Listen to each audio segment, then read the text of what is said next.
Rude Awakening Tour podcast. Seats, Spark seats. Dave, welcome to the Rude Awakening Tour podcast. It's a pleasure to have you here with me. Where are you from, Dave? I just live outside of Saskatoon. Okay, is that where you're from, or? Actually, yeah. Okay, yeah. originally Dad's from that area. retirement posting was in Dundurn, Oh, so okay. I consider that whole area where I grew up. Okay, Yeah. Nice. So want to tell us a bit about yourself? Short, autobiography, if you will, and lead up to Somalia, and then we can go into Somalia and then talk about stuff after. Or Sure. Who I am? Well, I don't even know where to start. Well, I like I just said with Mike, I was military brat. I grew up around the military. Sort of knew what I wanted to do my entire life. Joined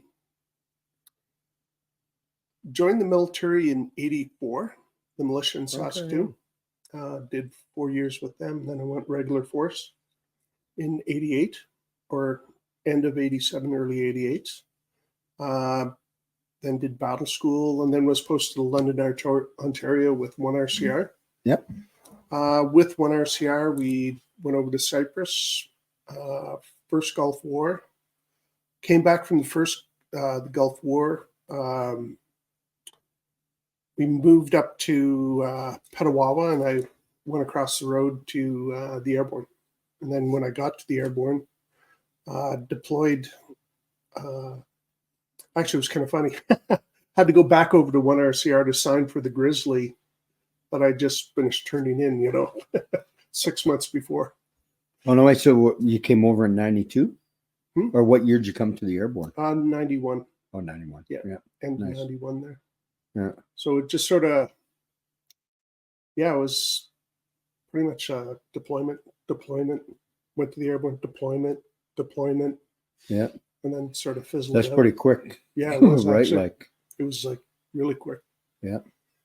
Back-to-back deployments there, 4 of them in a row, pretty much. We got up the airborne 3 commando, and then we got ready to go to Somalia almost right away there.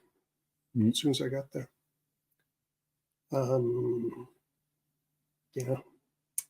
Well, since this is about Mefloquine, might as well start with that right off the bat. Fire away. Well, we started taking Mefloquine prior to deployment. And I remember the first day I took the pill, I had my first seizure. Oh, no, I didn't know it at the time it was a seizure.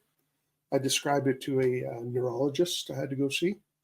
And he was a seizure I was having. And what it was my vision would go black. I'd see shooting stars, and I'd lose my balance, like I'd have to hold something. And I'd have these seizures every single time I took a pill. No way. Yeah, every single time. And they would last, they would happen multiple times, like over about a 72-hour period while the drug was at its strongest in my system. Yep. And it would be, you'd be out driving a vehicle, you'd be just doing anything. So you're walking down in the mall with the wife. You'd have to stop, and it was pretty intense. And then so like what brought it on? Did you nothing?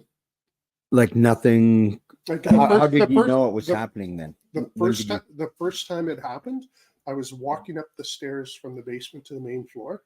And I got halfway up, and I couldn't see anything. All I was having was stars, my balance. I had to literally hold the wall. And that was my first experience. I didn't understand what was going on. Concurrent with that, I was starting to have sleep issues, mood management issues. I was getting really moody fast. But you don't really notice because you're not really paying attention to it. Yep. No, I know my ex-wife was starting to get a little bit tired of me before we left for Somalia. Getting tired of me pretty quick, you know. Because I was really starting to snap and lose it over stupid shit, and Yep. Yeah. But then while I was on the drug, like every time it was like a cascading event, you know, like the rock rolling down the hill. It would knock another rock, and then more rocks. Yep. And I would have increasing symptoms. Like it was, I forget when the dreams started, but I remember the first one, and it was they were bad.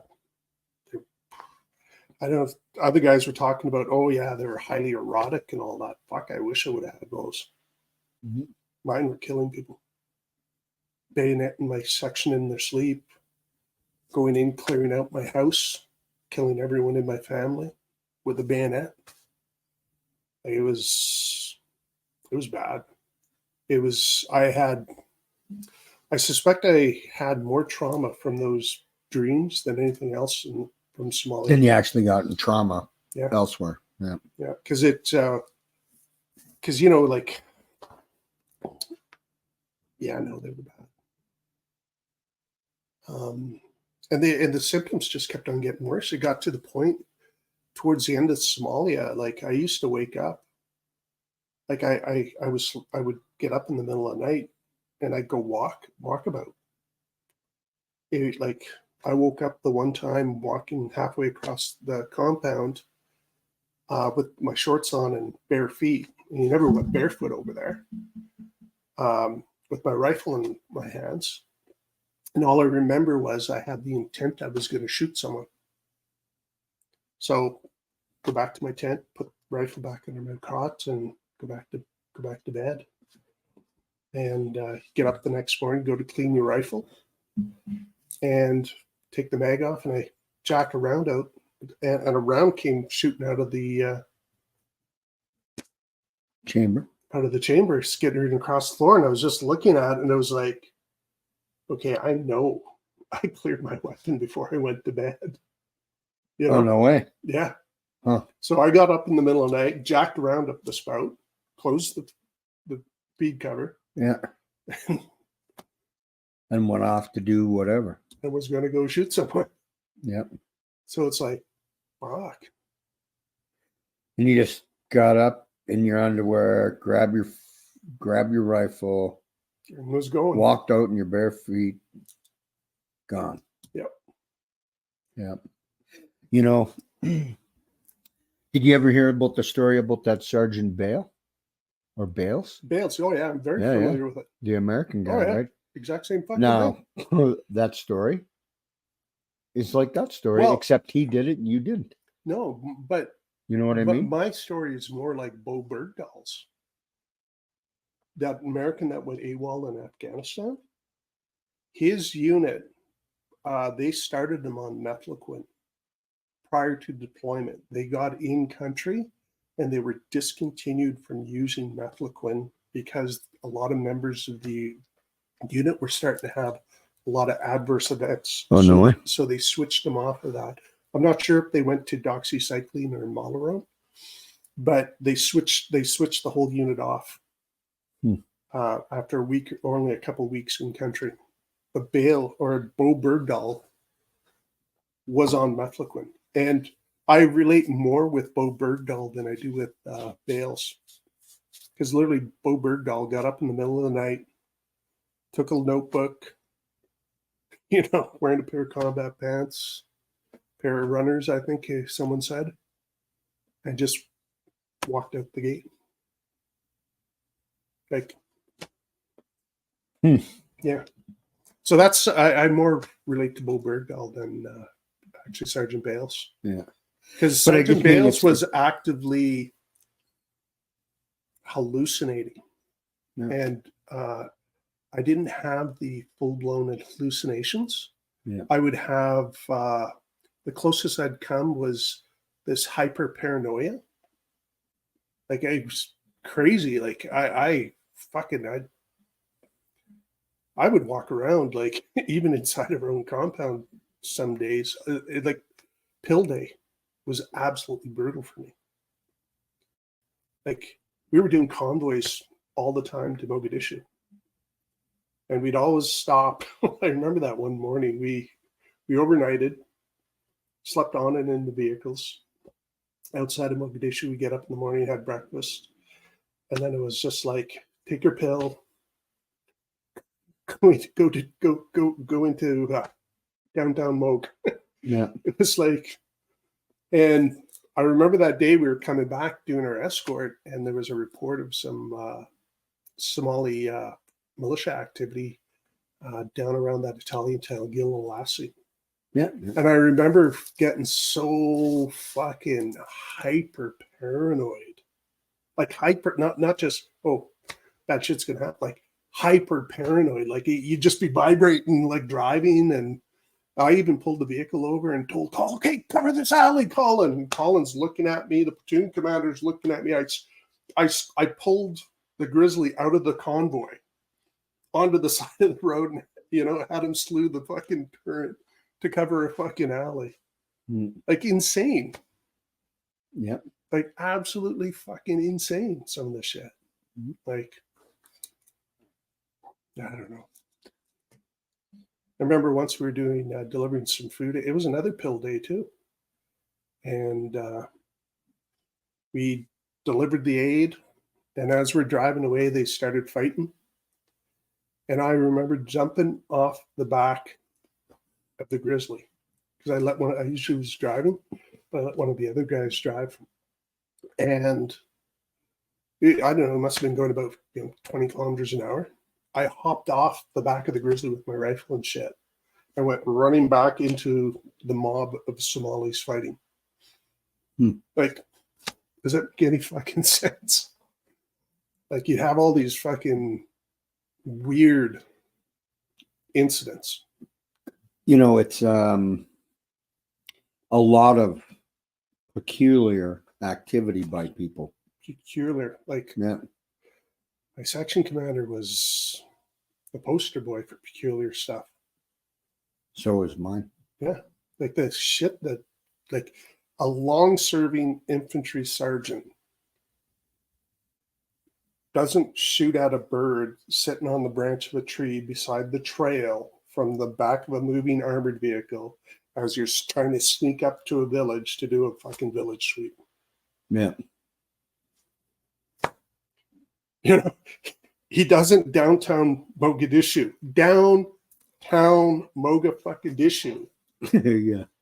Slap me in the back of the head, get me to slam on the brakes on the Grizzly, jump out without a weapon, run back down the and we were the only Grizzly at the time, by ourselves, run back down the 100 meters down into a crowd of Somalis with a bunch of the fucking trucks, climb onto the back of a fucking truck that was mounting with fucking shit and Somalis, and go rifling through the group of Somalis.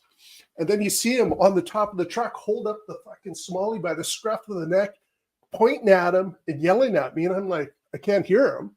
So he drags this kid off the fucking back of the truck, brings him back up to the fucking Grizzly, and he's bouncing him off the side of the Grizzly, cuffing him around. Yeah. And I'm like, what the fuck is going on? And he's like, is this the guy who spit on me? And I'm like, what are you talking about? Shut the fuck up. Get in the Grizzly. Let's get the fuck out of here because the mob's coming. Yeah. And I'm like, oh my God. Insane. Like, yeah. Incident happened. So there's the, first, because nobody's telling stories, right? Not many people tell many things. Nobody wants to say, yeah, we were fucked up, but we all were. Everyone I really was. think we were. Everyone was. Like my chain of command on pill day. Like I'm glad we didn't have fucking contacts and shit over there a lot. Because some of the fucking weird shit, like our platoon weren't. Like prior to deployment, like he's a career infantry warrant. He's fit. He's, tops all his courses, like he's that type of guy. When he started taking the Mefloquine, he faded. By the end of the deployment, you didn't see or hear him. He faded right into the background. Mm-hmm. Like he was, like he's like the drug took exceptional soldiers. Yeah. Like some of the finest soldiers out there and turned them into nothing. Yep. Right. And made them nothing, made them a hazard, made them a liability. Yep. Right. And prior to the drug, they were fucking phenomenal soldiers. Yep. Right. There were. Yep. Lots of guys like because I was on it again right away in Rwanda, and we had a sergeant that came to the airborne. I know he was a master corporal at the time, but he came to the airborne and he deployed with us to Rwanda. He was the happiest, most chill, laid back guy ever. Always telling jokes. As soon as we started taking the pills, he changed. He became nasty. He became mean. He didn't joke. I didn't hear him one fucking joke out of his mouth the entire time we were in Rwanda. And I used to think it was mainly due because of the extreme environment we were in, but it wasn't. It was the fucking Mefloquine. That's what we always think, right? We think, oh, it's the rations, it's the heat, it's the paranoia, we're in a war zone, blah, blah, blah. Oh, I'm shitting through the eye of the needle. Oh, it's from the dust we're all inhaling while we're eating. I'm hot, or I'm sweating. Oh yeah, you're in a desert. Yeah, okay. But the thing is, I live in Saskatchewan. It's -40 out. When my Mefloquine gets flared up and I get fucking my full body sweats on the go, I can walk out -40 in shorts and a t-shirt and a pair of sandals, and I could be outside for fucking half an hour. Yeah. Not a fucking problem. Yeah. And some of the drugs we take will do that, right? Yeah. I think I was on a Fexer or one of those. Oh, I could be out there -20 t-shirt sweating. Yep. Right. Well, I got lucky when I was getting booted out of the Army. If that's such thing as luck. Well, no. Lucky being kicked out. But I look back on it. I wouldn't have survived another year. I would have literally killed myself because I had 3 suicide attempts while I was still in. No way. Yeah. And the only reason that I didn't succeed was twice it was Padre Allen. Like literally the parks with my court martial and everything. They basically took me off of doing all the cool shit, rappel master, range stuff and all that. They basically made me the permanent duty guy. And I'd have to be in charge of F Company stores. So they had the keys to the weapons lockup. I had a loaded mag in my locker. Yeah. And twice I was like, such bullshit was going on. It's like, fuck this, I'm done. Go grab my loaded mag, grab the keys, walk down to the weapons locker, get a rifle. Yeah.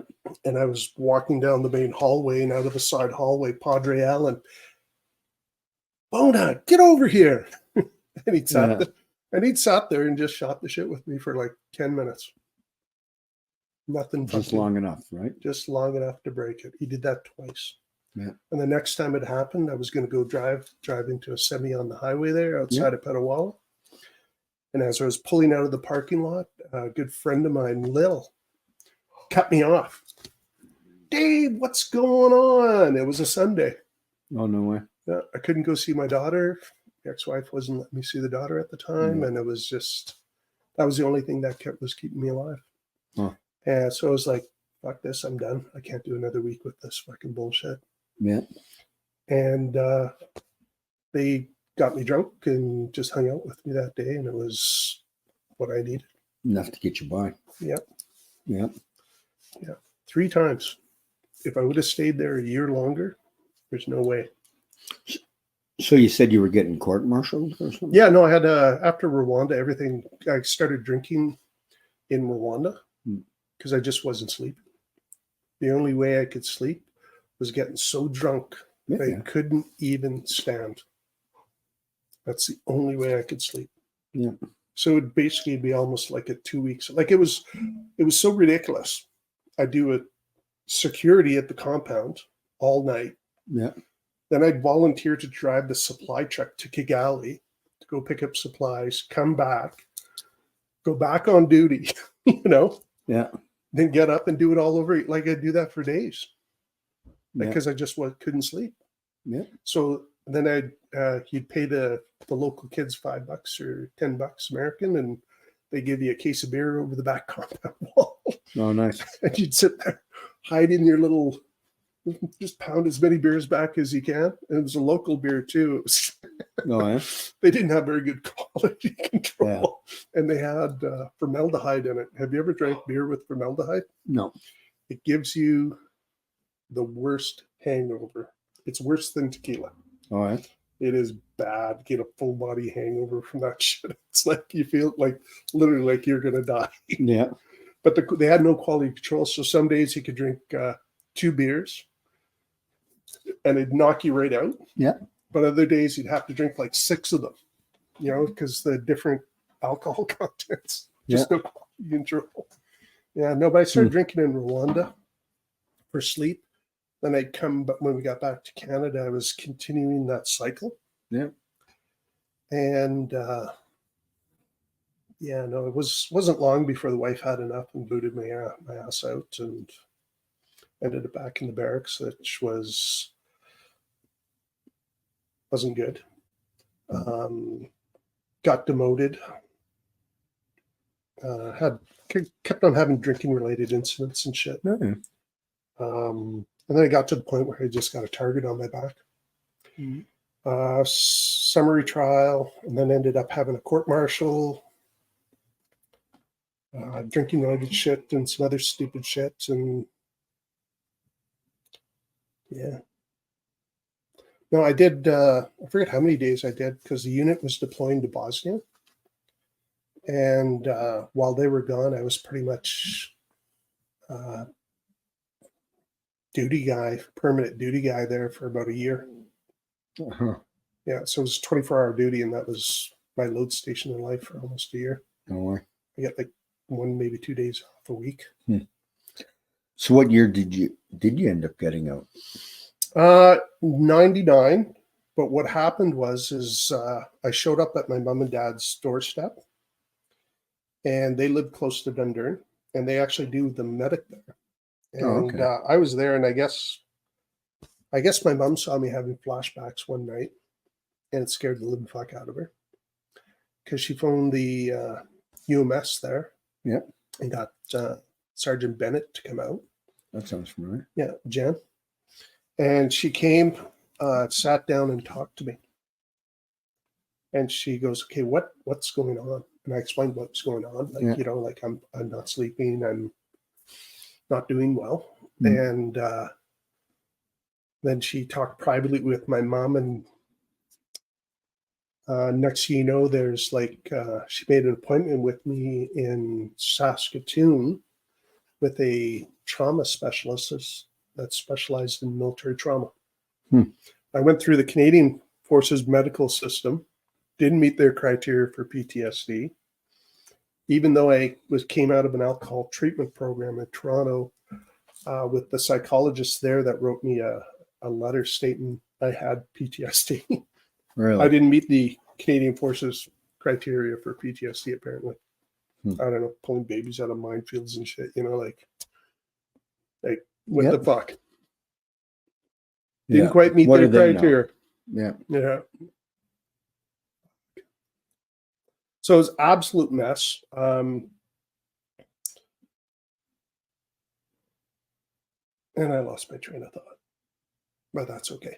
But anyway, what the point of, let me try and sum all this up. So basically what happened was just a few years ago when I first started down this Mefloquine advocacy road, someone handed me hard copy of the Edmonton Sun or the Calgary Herald or Sun or something. I think it was. I still have it in my closet at home. And it was written by Sheila Pratt. And it was an article about Mefloquine. And it was saying how we were used as guinea pigs for a drug trial while we were deployed. And I'm reading through this. And concurrent with this, my psychologist that I'd been seeing for about, I don't know, over 8 years, almost 10 years, finally went to me, goes, Dave, you're not responding to treatment. I've got this new treatment I'm doing with these young Afghan veterans. I'd like to slip you into it. It's a treatment, it's called Loretta Neurofeedback, and it's a treatment they were using for young guys with blast injuries, traumatic brain injuries. And fuck, as soon as they slipped me into that program, 3 months I get my life back. The rage is greatly reduced. I started sleeping again at night. My mood moderation stuff was returning. You know, like like everything was. Then it was like, okay, well, and I asked, well, why am I responding to this treatment and not the other treatment? And she goes, well, I'm thinking you might have a brain injury. Why would you have a brain injury? And then she quizzed me for, days. She went through my medical file, like, it's perfect. Yeah, of course I rang my bell. Everyone rings their bell. Yep. But I had a rappelling accident in Somalia. And and that actually showed up on the brain scan. Yeah, because I had because what happened was I went off the skid. The guy that was doing the brake for me wasn't paying attention. I was coming down, trying to get down as quick as you can, like Johnny Joe Cool. Yeah. And then, but you're sort of used to your web gear not being loaded with, 500 rounds of 5.56 and all that other shit. And a liter and a half bag of fucking saline in your butt pack and all this other shit you pile up. So I basically hit the ground, and it was my heels hit first, then my ass hit the ground, and then my head smashed the ground between my legs because I went right from 100 feet up. And like I was fucked. I was like, but we were going on patrol that afternoon. So it was I think a 6 or 7 day fucking patrol up to the Ethiopian border. Yeah. So it was one of those, okay, well, you got half your section sick from the fucking Shibeli gut and dysentery and shit, and guys on leave. So there's like, well, I can't really fucking go to the UMS here. I got to drive. Yeah. So I went to talk to the medic on the DZ. He gave me fucking some T3s and Motrin and shit. And away we went. Yeah. Crawled into the turret or the driver's hatch and went driving for days. Yeah. I was just fucked though. Oh my God, I was fucked. My back was fucked. Pounding headache. Do you notice yourself doing any peculiar activities? Did you, Yep. Is there any? I became an asshole. You described it best, lacking empathy. We had a lot of smallies sneaking into the compound, stealing shit. So we booby trapped a jerry can and left it in the middle of the compound. We put a tripwire attached to the bottom of the jerry can so that when the kid picked it up and started running with it, it'd go off. Well, I was sitting there that night. The fucking thing went off. Kid who got away. I don't know how they could they run through that barbed wire, razor wire like it wasn't even there. Yeah. Like got away. But I was next morning at dawn, I was working the front gate. Yeah. And this fucking Somali kid comes hobbling up with a fucking leaning on a stick. And he had magnesium burnt through his cloth. And I bet you if I looked close, you could probably see bone in there. It was a huge burn on the back of his calf. That was like big hunks of his calf was missing. Oh, no way. Around where and it was just like, he came up and he was asking for help. I just looked at him. I said, fuck you, get the fuck out of here. You dirty, stinking fucking you know? Yeah, yeah. It's like, fuck you. It's like, okay, here's a kid. Yeah. Obviously fucking severely injured. Yep. And what's my reaction? Fuck off. Get out of here. Yep. You know? Lack of empathy. Yep. Yeah, there's lots of, yeah. You're driving your fucking Grizzly downtown Mogadishu and, you know, people won't get out of your way. You don't stop for them. Just give them one of those, you know, guy walking down the road, calling his two goats, and you beep the fucking horn from, you know, 50 meters back, and he still walks down the fucking on the paved part of the road. Yeah. You know, you got that front curve on the Grizzly. Yeah. You just put it there and just give him one of these, and it's just fucking boom, boom, boom, launch and fucking flying into the ditch. Yeah. Like, yeah. My wife really noticed. Oh, yeah? Oh, yeah. Shit, she noticed it like crazy. Like, I didn't even know how to describe it. Like, she said, I just totally different, completely different person. Angry.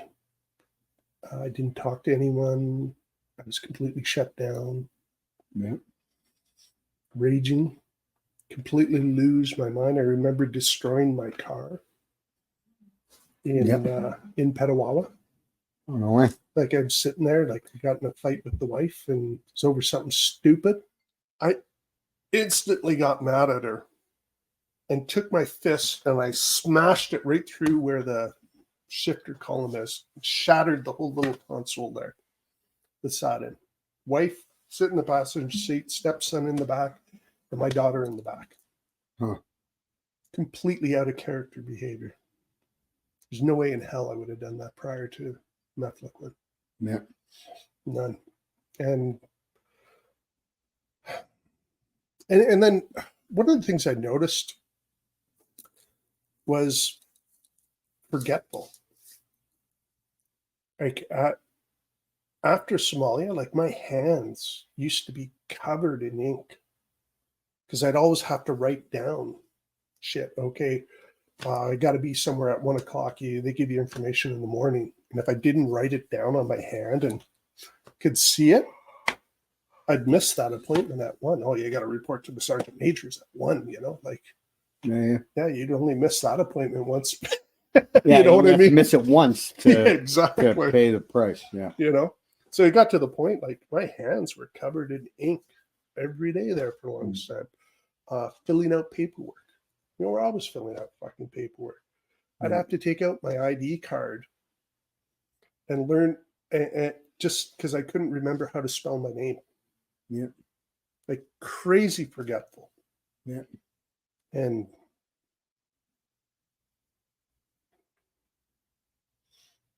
I like it. And you lose, like, your skills fade too. You'd lose your ability to do things. Well, a class example was I was an excellent map and compass guy, you know? Yeah. Like I was in cadets, I was in the militia. Like, hey, I was basically born with a compass in my hand and a map, you know, in my hand. Yeah. Like I could fucking, good luck getting me lost, you know?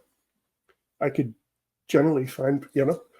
And that's one of the things I noticed after Somalia is like my ability to navigate, you know, and I'd always switch the grit, you know, I'd give the Eastings instead of the Northings, you know, like I'd switch, always switching stuff around. If it wasn't tactile, like doing something like repairing a vehicle or cleaning weapons or, you know, digging a trench, like if it wasn't an activity, if it's something that required memory, I was done. I couldn't do it. Like I lost my ability to talk on the radio. I couldn't. You'd have like contact reports, you know, like all that stuff you memorize. Yeah. I couldn't remember formats. I couldn't, no way. You know, basic stuff.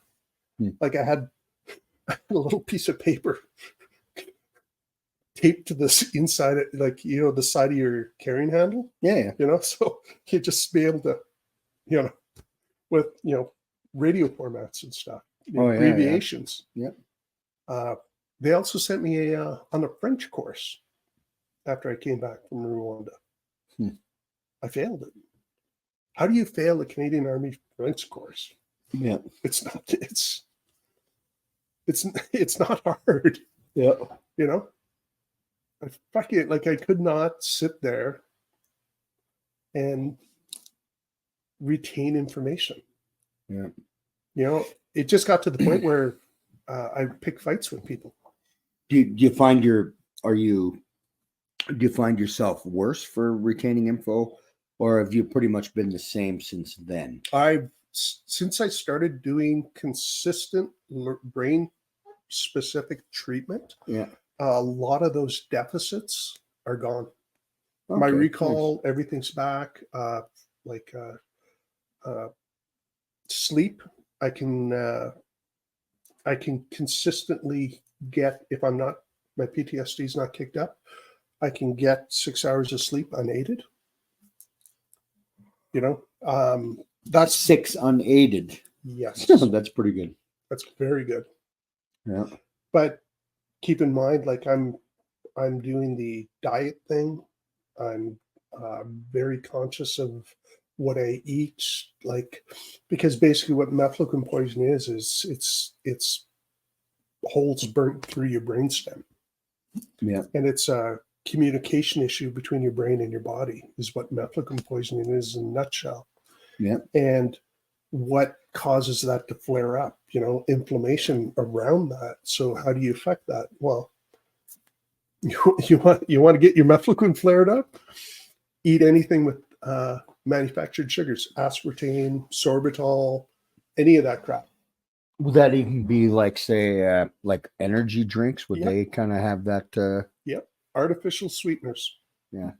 Any of that stuff. You put any of that in there because that stuff causes inflammation within your body, but in particular neural inflammation. And when you get a lot of inflammation around where that damage is from the mefloquine, your symptoms increase. Right off the bat, I can tell almost instantly now because I've completely cut it out of my diet. I was trying a new drink from Costco. They had the sample there, one that was supposed to be a health drink. Yeah. And I took a sample and I'm walking down the hall and about 5 minutes later, I could feel it. I can feel the inflammation starting because right away my tinnitus went up. I was getting irritable.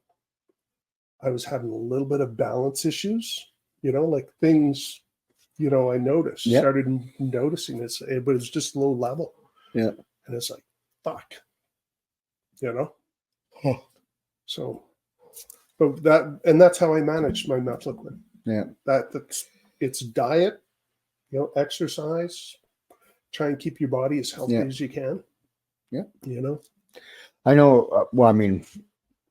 For myself, I think the last time I had an energy drink was probably 3.5 years ago. I thought, I picked up a case of Red Bull at Costco. I was in Victoria. I think I was just getting ready to start the tour or whatever. Yep. Driving to Campbell River, 3 hours or whatever. And then just raging the whole time. Yep. And then raging on the way back. And then it's Yep. Threw the Red Bull out, right? I was like, nope, I'm done with that. Yep. That didn't help me at all, right? I just spent 2 hours trying to fucking keep myself under control. And the wife almost just left me a couple of weeks ago because I tried a new healthy protein powder that was on sale. Yeah. And but I don't know what was in it because I read the ingredient list and there was no manufacturer, but there was something in there. That was causing me more inflammation because the wife said, I was on this powder for about 2 weeks and everything was starting to slide. I was starting to have road rage incidents. I was starting to have negative interactions with people not doing their job very efficiently, if you know what I mean. Yeah. Or fairly incompetent. Yeah. Yeah. I was starting to have these little incidents, which is very uncommon. And then it was like Teresa finally cornered me and said, "Okay, what's going on? What has changed? What has changed in your diet over?" Like, and it was my wife who cornered me and pointed out, "Okay, you're becoming an asshole. I'm scared to be around you. Yeah. I don't want to be around. Like, I'm feeling like I'm walking on eggshells that you're about to explode." Like, I wasn't exploding at her or anything, but I was. Maybe the energy you were putting off. Because I was ready. I literally was ready to blow. Like, me having those little incidents with people in town and stuff should have been raising alarm bells for me. But I just, how it is when you get sort of complacent. Yep. So we actually sat down and go, okay, what's changed over the last few weeks? What's something new that we put in our diet? And the only thing we were able to do was this new protein powder I was trying. So as soon as I shit canned that protein powder and tried a new, back to my old diesel, the good quality diesel healthy stuff with all the good ingredients in it. Yeah. It was just like a boom. It was like, fuck, you got to be fucking kidding me. Yeah. I was so subtle, Yeah. It just, because if you remember what it was, which drink was it? Or yeah, it was Lean Fit. Oh, okay. Yeah. You get it at Costco. They had it on sale at Costco. Yeah. And I thought, oh, what the hell? I don't want to pay $108 for a tub of diesel at supplements, or I'll pay for $39 at Lean Fit at sale at Costco. Yeah. I thought, what the hell? I looked at the ingredients list on, it's all healthy, good to go. But there's obviously something in there that's manufactured. Oh. It just totally fucked me up. But between me and the wife, she was able to say, hey, something's going on. Yeah. Yeah. And I was able, and I was in enough of a headspace to go, okay, I agree with you. Yeah. Like, now that you're pointing this out, I was sitting there, I'm thinking about it, and it's like, fuck, this fucking sucks. Yeah. So literally the very next day, went in town, grabbed a tub of the diesel, a little small sample size, the small little, I forget how many it is, a diesel. And it was, as soon as I hit that protein, hit my system, you could feel it. Yeah. That afternoon, all that low level anger just disappeared. Huh. So, but you got to keep in mind, like, I'm usually very clean with my diet. Not a lot of manufactured stuff. It's all usually like eggs and bacon if I go eat out. Like, it's very clean. Yeah.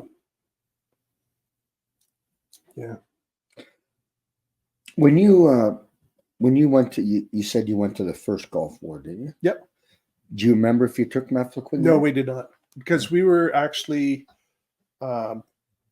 in Saudi Arabia. Yeah. Just out by the Kuwaiti border when we did, because we went into Jubail. And I remember a few years back, someone mentioned it to us that we were on it, but actually we weren't. But that Camp Maple Leaf in Doha, the guys that were in Doha, that first deployment there, they were on it. Oh, okay. Yes. Because they got it because where they were, and they were in a malarial zone along the coast there. And the American unit they were working closely with was issuing it to their guys. And they gave it. Yeah. So. Where was Scott Smith in the same camp as you there, or was he in Scott Smith? Oh yeah, he was in. Yeah, it was me and Mike. We were we scammed onto the deployment. Not scammed onto it, but got on the deployment. Yeah. And how we got on, we were the surveillance deck for the company. Oh, nice. It was great. We had our own Grizzly. We had a PVS-15 surveillance radar in the back of our Grizzly, and we showed up. And for the first few days there, we were pretty, should we go? No one's asking for us. Should we? We're keeping it kind of low, pretty chill. Yeah. Because we couldn't set up our radar anywhere, Yeah. So we ended up, me and Mike, working for the CQ. So. Okay. It was like, backfill, go scrounging and go be tourists. And Then when they actually kicked off with the ground war started, British PW camp just down the road from us, they got flooded. So many Iraqi POWs were coming in a short amount of time.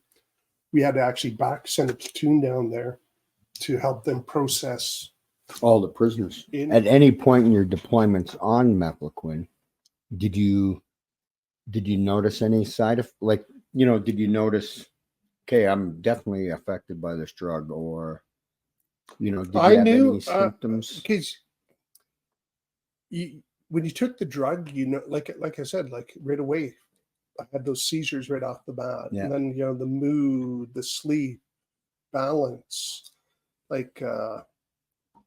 were all happening, and the longer I was on the drug, the intensity of the stuff was increasing, increasing. Getting to the point where Rwanda, to illustrate how, I was having extreme difficulty moderating my moods. And my section commander, we were doing security on the water purification system because I had to set up away from the camp. And the section commander told me to do something. And it was just like someone flipped a switch. I lost it internally. It was like, fuck this. What a fucking fuck. Yeah. Like all I remember was clicking the safety off on my rifle.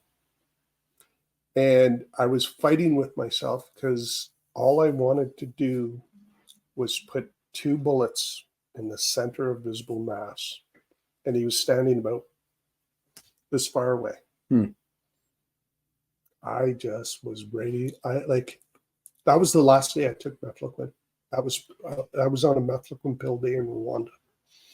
I was sitting there, I was just vibrating. I was like, and I just sort of, and I turned around and I stomped away, and I had to go disappear for about 45 minutes, an hour. Yeah. And then you end up stop taking it? That was the last day I took Mefloquine. It was right near the end of my deployment in Rwanda. Yeah. So do you know from a case study that it was done, they actually found that, say, only 48% of the people finished their Mefloquine dosage. Yeah. So say your prescription was for 30 pills, right, to go for that 30 weeks. Majority, 48% is the only amount that would finish the medication. I think when I came back from Somalia, I think I only took 1 pill after we came back. I didn't finish because we were supposed to take it for a month after we got back. Yeah. I think I took it for that 1 week, and I think I had an incident or something that day, and I just that was enough. That was enough. I'm done. Yeah. And then Rwanda came, and I remember sitting there when they gave me that fucking pill bottle. It was like, fuck. Yeah. Flipping it in the air. Yeah. Looking at it, it's like, fuck, do I do this again? Yeah. As far as I remember, I took all my pills, right? I never stopped. I never said, even though in Afghanistan, I was getting sick. Yeah. While I was deployed, all the way through right to that last incident in Rwanda, I think we had another 3 weeks left there, or a month left there. Yeah. I took the pills all the way right through. Yeah. So it's like, I don't know, retrospect back. I don't know. And some I even heard they stopped taking it even before they fairly left. Soon. Well, I know. There's guys in my platoon is that are doing well today. They did their full career. Yeah. I remember talking to the one guy, and it's like, I remember him in Somalia. He didn't take his fucking pills. I remember we were talking about that. I ain't taking that shit. That first dream was too much for me. Yeah. He said, I'm not doing this again. Yeah. And he didn't take it. He came to Rwanda with us. He survived fucking Rwanda. He made his entire career. Still with the same wife he was with. No way. Yeah. That's an exceptional case. Yeah. Not many people do. And then look how we are. But I just bumped into him a couple of years ago, like 2 or 3 years ago. And I was sitting there, how are you doing? Like, I'm great. How's the wife? Oh, she's great. And I'm like, yeah, fuck. Yeah. Like, he's not battling PTSD. Yep. He's like Somalia, Rwanda, like didn't take the fucking pills. You can go do PTSD treatment and actually it's effective. And maybe get help. Yeah. Yeah, it's effective. It works for him. Whereas me, I spent 14 fucking years doing intense PTSD treatment, inpatient treatment programs, every fucking holistic treatment under the fucking tree to fucking mellow me out, chill me out, get me sleeping again. Nothing fucking worked. Nothing It wasn't until I completely changed my treatment protocol from fucking PTSD to brain injury. Yeah. I don't even do any PTSD treatment anymore. Yeah. You look at my treatment, I'm following a traumatic brain injury treatment protocol. Yeah. With the food, the diet, the exercise, the neurofeedback, Loretta neurofeedback. I see a neuropsychologist as opposed to just a psychologist. Like there's no talk therapy. It's all fucking focused on treatment, focused on getting the brain working, functioning, making my brain healthy. Yeah. Like my guy's on holiday right now, but he's end of next month, I think. So.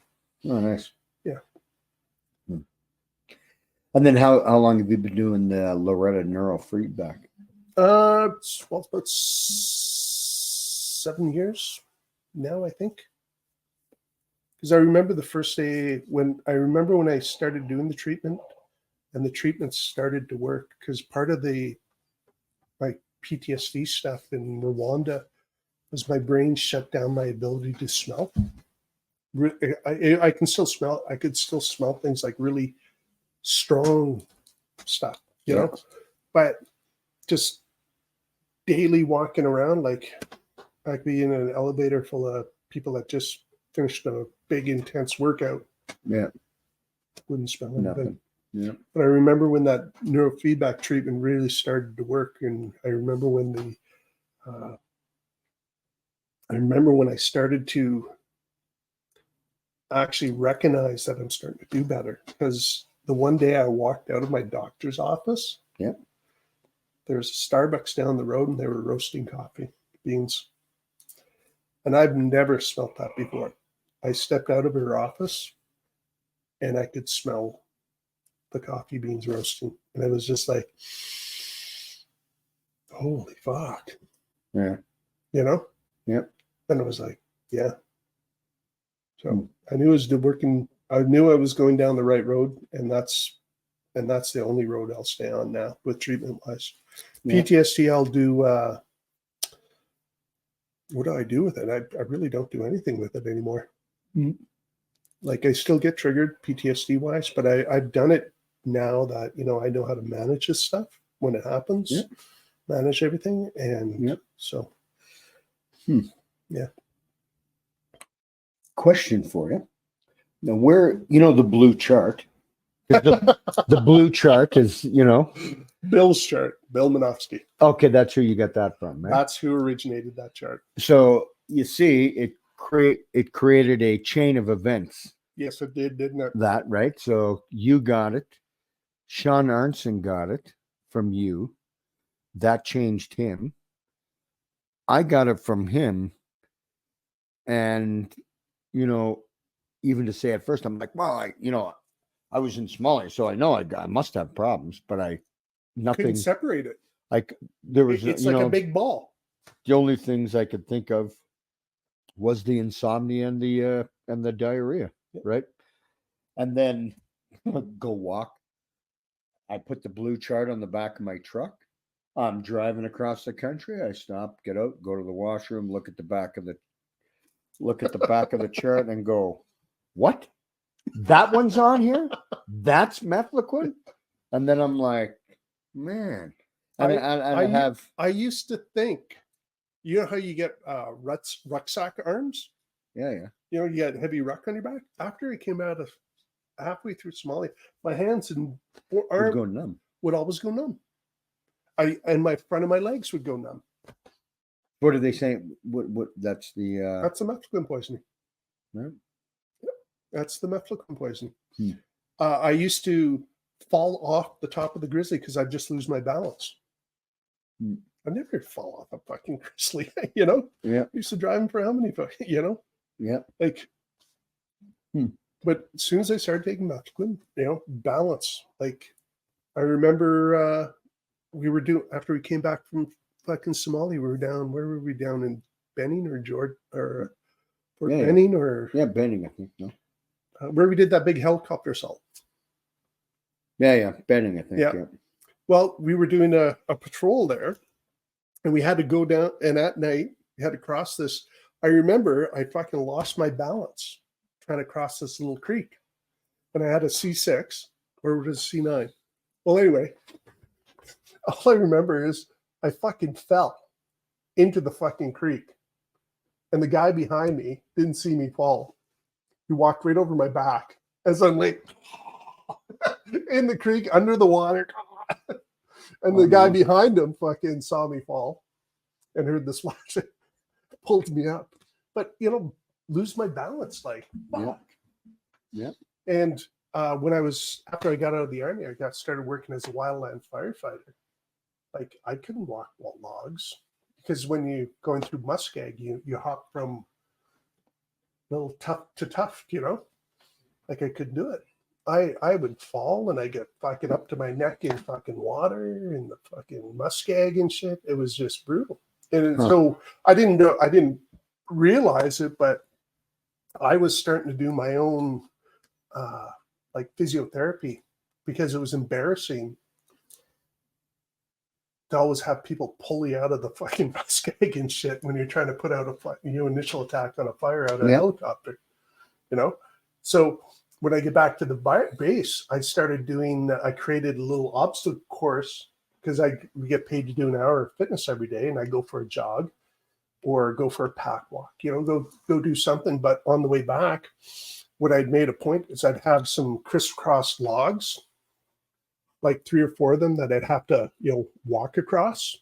Then I'd have little log cutoffs that I just sort of stuck in the ground that I'd have to hop across. I didn't even realize I was inadvertently doing vestibular therapy, but it was more, I was just trying to address an issue that was causing me problems. Yeah. Like without even knowing that it was part of the injury complex for mefloquine. Speaking of fire management, you know, I did all those years there, and to work with the water bombers, the air attack officer, the guy in charge of directing the water bombers, you know, I was actually invited to apply for the job, you know, after about, I think, 8 years of working out in the bush as a firefighter. They actually, I got an invite to apply. So I applied and I couldn't do it. Because when we'd go do missions, because part of the thing is you'd have to go up on your wing and you'd have to circle the fire. You'd have to take a picture of and then you have to do your fire report. I was okay until I put my head down and started writing. And they used to record the air tanker pilots and the bird dog pilots used to always tease me about, oh, how many bags did you fill on this mission? Yeah. I did that for 2 months. I lost like 20 pounds. I was hanging on to that as long as I could. Yeah. And I didn't even, if I knew now what I know now, back then it would have been a totally different ballgame. Huh. I would probably still be doing that. That would have been my retirement job, you know? Yeah. At 65, you got to kick me out of that fucking job, you know? Because it's fucking an awesome job. Yeah. What do? Oh, I fly around in planes and go all over the fucking world doing that. And that would have been my fucking retirement job. Yeah. You make 60 grand in 6 months. Nice. Yeah. Not bad. No, that would have been my retirement job, but no, I just couldn't. Finally forced the chief air attack officer, Dave, I don't think this is working. We're going to try one final mission with you. And if you can't pull it, I think we're going to have to let you go. Yeah. So I did one final mission, and so everything was fine. And then I started puking. Yeah. It was like, okay, pull the pin. Yeah. No, that was good. Yeah, and then even fire management, my post like majority of that career, I didn't know about mefloquine poisoning. So I did 12 years working for fire management in Saskatchewan. Yeah. I fought fire all over North America. Eventually became a initial attack crew leader, had my own crew. That's where I loved to be for the bulk of my career. Yeah. And then retired as a fire-based supervisor. They promoted me into an office. Right. But for 12 years, I worked at almost every fire base in the province. And because of my anger management issues, which I look back on, was now related to mefloquine. Yep. I never worked at the same base more than 2 years other than Cyprus. I bounced from base because I'd always have fights with somebody, with people, or difference of opinion, or yeah. But I'm looking at it. Okay, you're going out to direct 300 firefighters on the line, your portion of the line. So what are you doing? You're walking out to your helicopter in the morning. You have a cup of fucking caffeinated coffee. Yeah. You got a handful of fried bannock all covered with fucking jam and that artificial fucking sweeteners in it and shit. Yeah. And you're wondering why you're fucking snapping and losing it and getting removed from fires and stuff, Yeah. It's like, yeah. Same with construction. Yeah. Like up until I bumped into Larry, started working for TriQuest Construction. Like I bounced. I never worked for the same company twice because I do the firefighting in the summer, and then in the winter I do construction. Okay. I never worked for the same company twice, 2 years in a row. Huh. Other than when I bumped into Larry. But Larry was great because it was just a small crew. And he liked me because I was big and burly and I could, fucking lift walls, do beams, and I didn't put up with fucking bullshit. If the young kids didn't work, they like Larry didn't have to say anything. I jumped on them. Yeah. Yeah, it's not appropriate for you to shit 6 times a day in the fucking on a construction site. Yeah. Yeah. Shit before you come home or come to work. Yeah. So he loved me. Yeah. It was good. But it was funny because I'd snap and lose it. Like I had young Josh was one of the young kid was all lippy and I remember I was going to throw him off the roof the one day because I trying to tell him not to hold the end of the truss while we're flying up a truss with a crane. Okay. Because your hand's between the end of the truss that weighs, 300 pounds. Yeah. 400 pounds and that fucking brick wall. Don't put your fucking... And then he got all lippy with me. Yeah. I lost it. I started chasing him through the truck. I was going to throw him off the fucking roof. We're up 2 floors. I was going to toss him. Larry, every once in a while, would drag me aside. Dave, I think you should take the afternoon off. He did that a couple of times.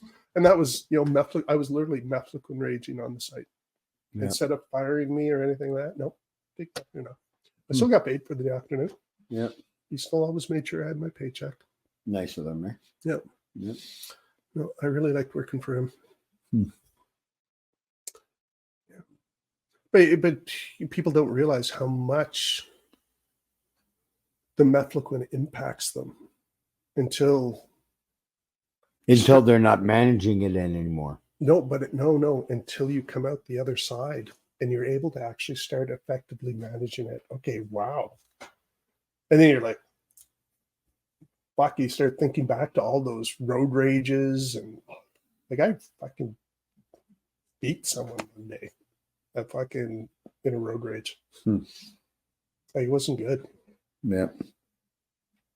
But that's part of the reason why I was always like I couldn't do karate, boxing, Yeah. any of that stuff, because it made me too handsy too quick. Huh. You know, when you're raging all the time and stuff, like it was scary how fast I could go to violence. Huh. You know, Yep. like smashing shit, putting your fists through walls, like. Yep. So I had to actually pull back from all that combat stuff, just so that it wasn't the first thing that came out of my management toolbox. You know. Yeah, yeah. And so you had like 4 tours in like 4 years, was it? Yeah, pretty much. Cyprus. 88, 89, Cyprus, and then 91, Gulf War, 92, Somalia, 94, Rwanda. Man. Yeah. And then all sorts of training in between. Yeah, yeah. Yeah. That was a high tempo. Yeah. And some of the people that come out like that, say like yourself, they come out of the gate and it's like boom, boom, boom, boom. And then Burn. yeah. And that's exactly what happened to me. Because when I at the end, when I was done, like I knew I couldn't do the job anymore. You know, I tried to get I tried to take, you know, okay, can I go to range control? Can I, you know, go work? I need to chill. Something that you can. Yeah. Yeah. I asked the chain of command repeatedly, and it's like, nope, we're going to Bosnia. You're coming. Yeah. And I'm like, and that's when I was going through the military medical system too, and I wasn't meeting their criteria for PTSD. I was a dysmonition, not Right. not a medical issue. You know, and it was just brutal. Like I look back and it's just like they did everything to promote my suicide than to prevent it. You know, if it wasn't like just a couple of people like Padre Allen, you know, Lil stepping in out of the blue, give me some of their time. You know? Yep. You can't you're a lucky man to have people like that in your life, right? For those people to maybe to sense it or to see it and then you know, interject or break that cycle that you're on, right? Yep. Yep. Not once, but twice. Padre Allen, I don't know what it was with that guy. He had Dave Radar's uncanny sense. Yeah. He was doing his job. Yeah. You know? Yep. Yeah. So when did you kind of get into the fight with Mefloquine? Because really, when I read that article, I tracked down everyone that was mentioned in that article. I tracked down John Doe. I tracked down Dr. Remington Nevin. It was hilarious. I phoned in which article? The Edmonton Sun, I believe it was. Oh, okay. Written by Sheila Pratt. That's when I got angry. I was, for 2 weeks, I locked myself in my bedroom. I was so angry. The wife would throw food in there every once in a while. I was so angry. Mm-hmm. You fuckers poisoned me. And then you told me it wasn't fucking... that it was me. It was me, and I didn't meet your criteria for PTSD, yet here I am in Rwanda pulling kids out of minefields, and people are getting blown up in front of me. Fucking friends are getting... You know, like... I don't meet your fucking criteria for fucking PTSD. I'm a discipline fucking problem. And on top of that, now I find out you fucking poisoned me for an illegal goddamn drug trial so that some goddamn millionaire in Canada can get this drug cheap from Roche. Yeah. It's like, fuck. Oh, I was mad. And then it sort of gelled. Well, what am I going to do? I got to find out how to fucking, I got to get a treatment. I got to, you know. So I phoned Dr. Nevin one fucking, I phoned, it was like 9 or 10 o'clock at night. No way. I was just, I Googled him, I tracked them down. And John Hopkins, the directory, they had his cell number there. Literally, I was sitting there 10 o'clock at night, fucking Googling. And I phoned him and I started talking with him. I explained who I was, what was going on. Yep. I suspect I might have been poisoned. He requested a copy of my military medical file and stuff. And chalked down John Doe, got involved in the international fight. I posted when John directed me to the International Mefloquine Veterans website. And that was powerful. Oh my God, that was powerful. Because what John did, well, he suggested that I write a letter and post it on this website. Because I'd never really put pen to paper talking about my symptoms or what Yeah. And I started describing everything and what I went through when I was taking the drug. And then randomly people started reaching out to me. It was some pretty powerful stuff. Like I had a British para that was on Mefloquine. He was having the exact same seizures I was. A lot of the behavioral stuff, the balance business, the gastrointestinal. He reached out to me, some kid from California. Like it was crazy what happened in that short amount of time. And then it became, okay, what do I do with this? Well, I better fucking look out for the guys.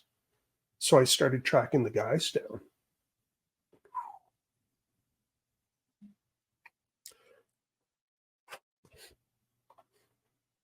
Yeah. That was hard. Everyone was struggling. Yeah. Even the guys that said they were doing fine, a couple of them phoned back later, said, I lied to you, Dave. I am not doing well. Yeah. I just thought about killing myself. So I was able to track down about 12 of the guys. I had to stop. It was too hard. And from there, I was like, I just looked at Teresa and it's like, got to do something, So I went to my member of parliament. I went to, and my member of parliament was hilarious. I go, well, how are we going to get that? Like, this is a problem. Like half my fucking platoon is, committed, either tried to commit suicide or have successfully committed suicide. Like this is a fucking problem. He's like, well, Veterans Affairs is trying to distance itself from, political interference and shit like this. So, okay, that's a dead. So what are we going to do? Yeah. Like, how do I so I reached out to Kathy Wagenthal. And that's when things really started moving. Yeah, you just led into the question, or you just led into an answer of a question that I was going to have for you. So. Yeah, but Kathy Wagenthal got involved, and I reached out, and concurrent with me reaching out to Kathy Wagenthal, you had Claude Lalonset up on Parliament Hill doing a hunger strike. And what year was that? I'm not even sure. Because I started that year, the year before Claude. Just like 6 months before Claude went up on the hill. Yeah. So I don't know what the time frame is. It's all gray. Because literally after I started finishing with the guys, and I realized the political aspect, this is going to be useless trying to it's going to be like pushing a boulder up a hill by yourself. This ain't going to work. So if we can't beat the government at their own game, well, what else can I do? And then it became, well, I can start reaching out to people. Yeah. So and you're pretty effective at that. Well, I did 2 years straight. Yeah. Every single day. I put myself on social media. I went on to every veterans fucking page I could find. And all I do was just start talking about Mefloquine, talking about myself, my own experience with it. I just do a post talking about, hey, if you've been on Mefloquine, be aware of that. And if you have PTSD that's not responding to treatment, this might be going on. And I'd do posts about it. Then I'd have people commenting, it's no fucking way. And then I'd reach out to them. Then we'd arrange a phone call. And then I'd do a follow-up call with the guy and his wife and my wife. And then we'd sit down, we talk about it. And like, I literally talked.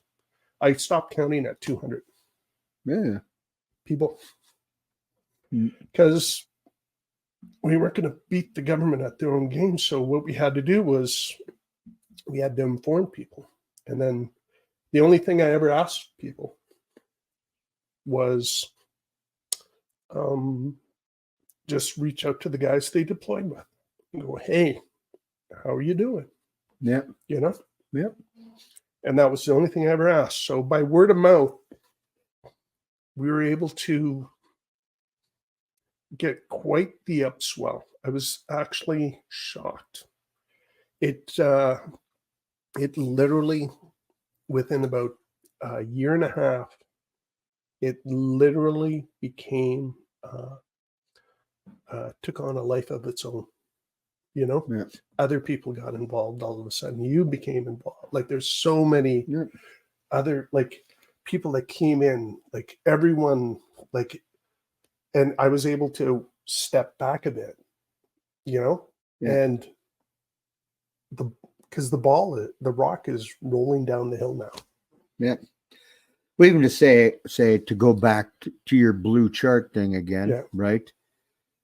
You had shared it. That got Sean Arnson, and then he was convinced he had an issue. He shared it. I had been to Small. I knew there was issues with it, but I didn't. You couldn't physically. Right, I still couldn't.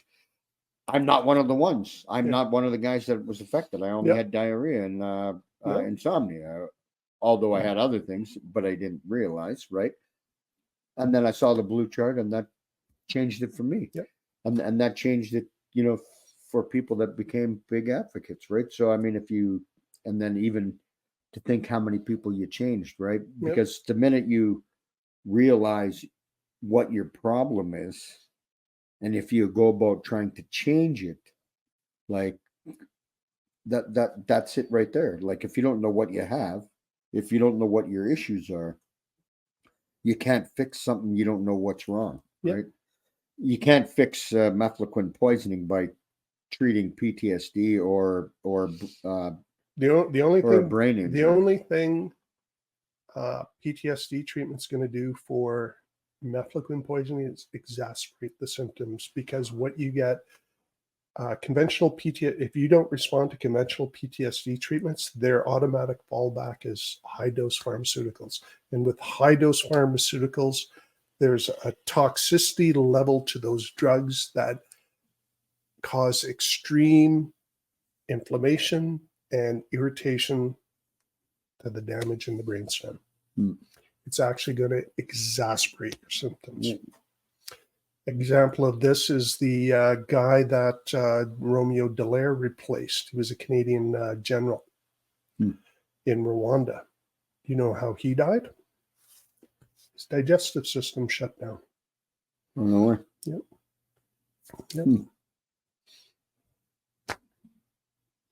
Because the body just decided, nope, that's it. No, it's the brainstem. The brain, like the dorsal nucleus of the vagus, is the nerve cluster that is the closest to the surface of the brainstem. Because where the damage to the mefloquine is, it's physically concentrated in one area, because that's due to the structure of the brain, where the brainstem goes into the brain. There's a little pocket that goes like this over top of that. And what happens is the mefloquine stuff can get in there, but it can't get out. So it concentrates in there. And that's where the damage is located. That's where the holes are burned through your brainstem. So, and right underneath there, closest to where this little valley is, right here, is the dorsal nucleus of the vagus. That's the one that's responsible for smooth muscle control within your digestive system. So your muscles going like this in your intestines, controls your esophagus, controls your tongue. Like some veterans have what's called aphasia. They know what they want to say, but they literally can't. It comes out say gobbledygook, or they literally can't form the words. So they don't talk. We had a guy like that in our platoon in Rwanda. He just stopped talking halfway through the deployment, and then I find out after the fact, it's like, what's going on? You know, like when I was doing the Mefloquine, I bumped in, because what I did was, in that 2 years I was reaching out to people, I was also protesting outside of recruiting centers. I did every recruiting center in Western Canada except for Vancouver. You were doing that when? This concurrent with that first 2 years I was doing this advocacy. Oh, okay, yeah. Yeah, no, I went to every recruiting center in Western Canada except for Vancouver. And I fucking be myself. Sometimes there'd be me and 8 people. Sometimes there'd be just me and my dog, you know? Don't matter. Every single time I reach someone. Yeah. Like I do try and get the media going. But failing that, even people just walking by, what's this?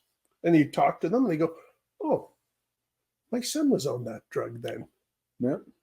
And then you get a call from this guy. What's this? What's this? So, yeah. But no, we had that one guy. He's to this day, he still struggles with that. Yeah. Like he's gone on to another career, but his career, he can't go any further. You know, he's because he can't communicate effectively. Yeah.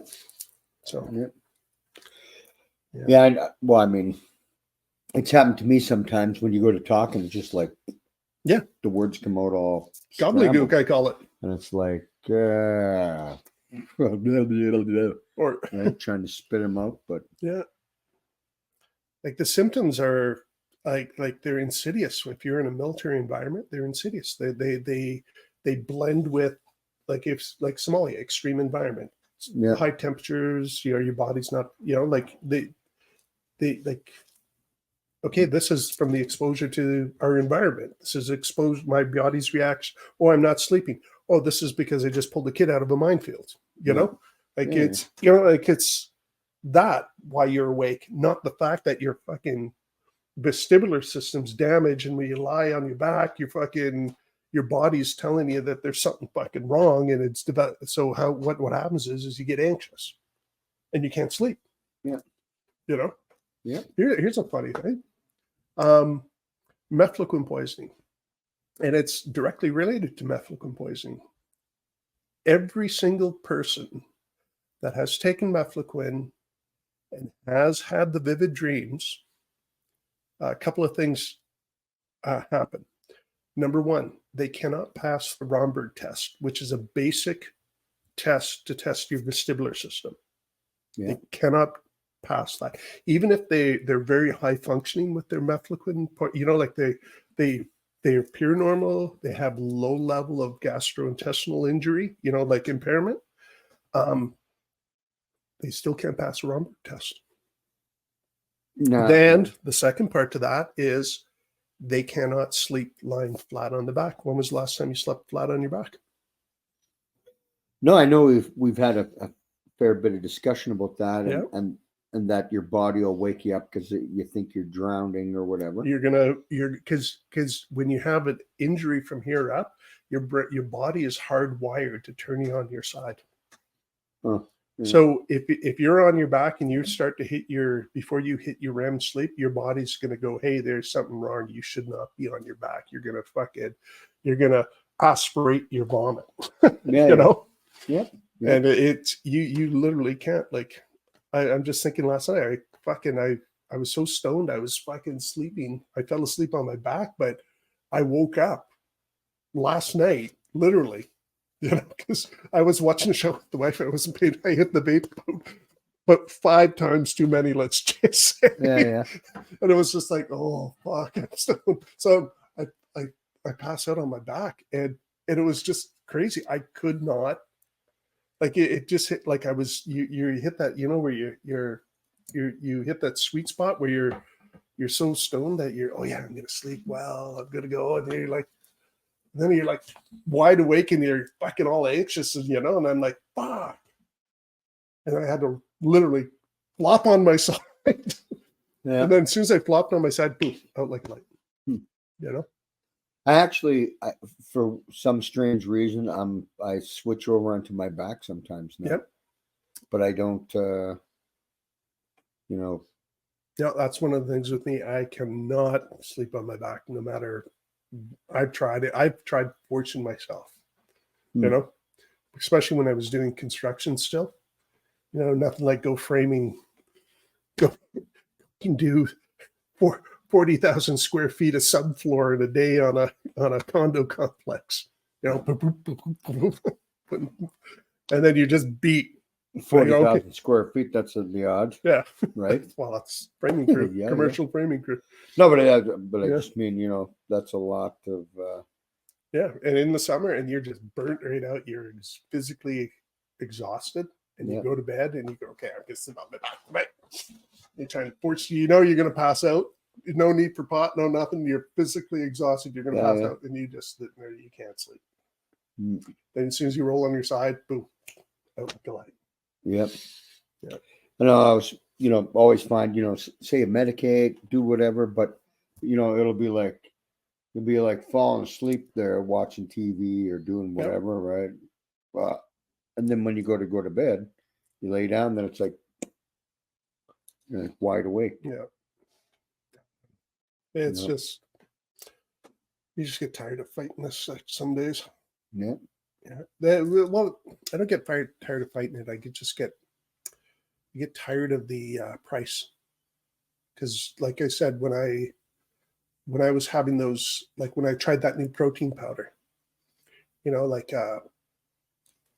of a sudden the wife wasn't wanting to come to the city with me. The kids didn't want to be around me.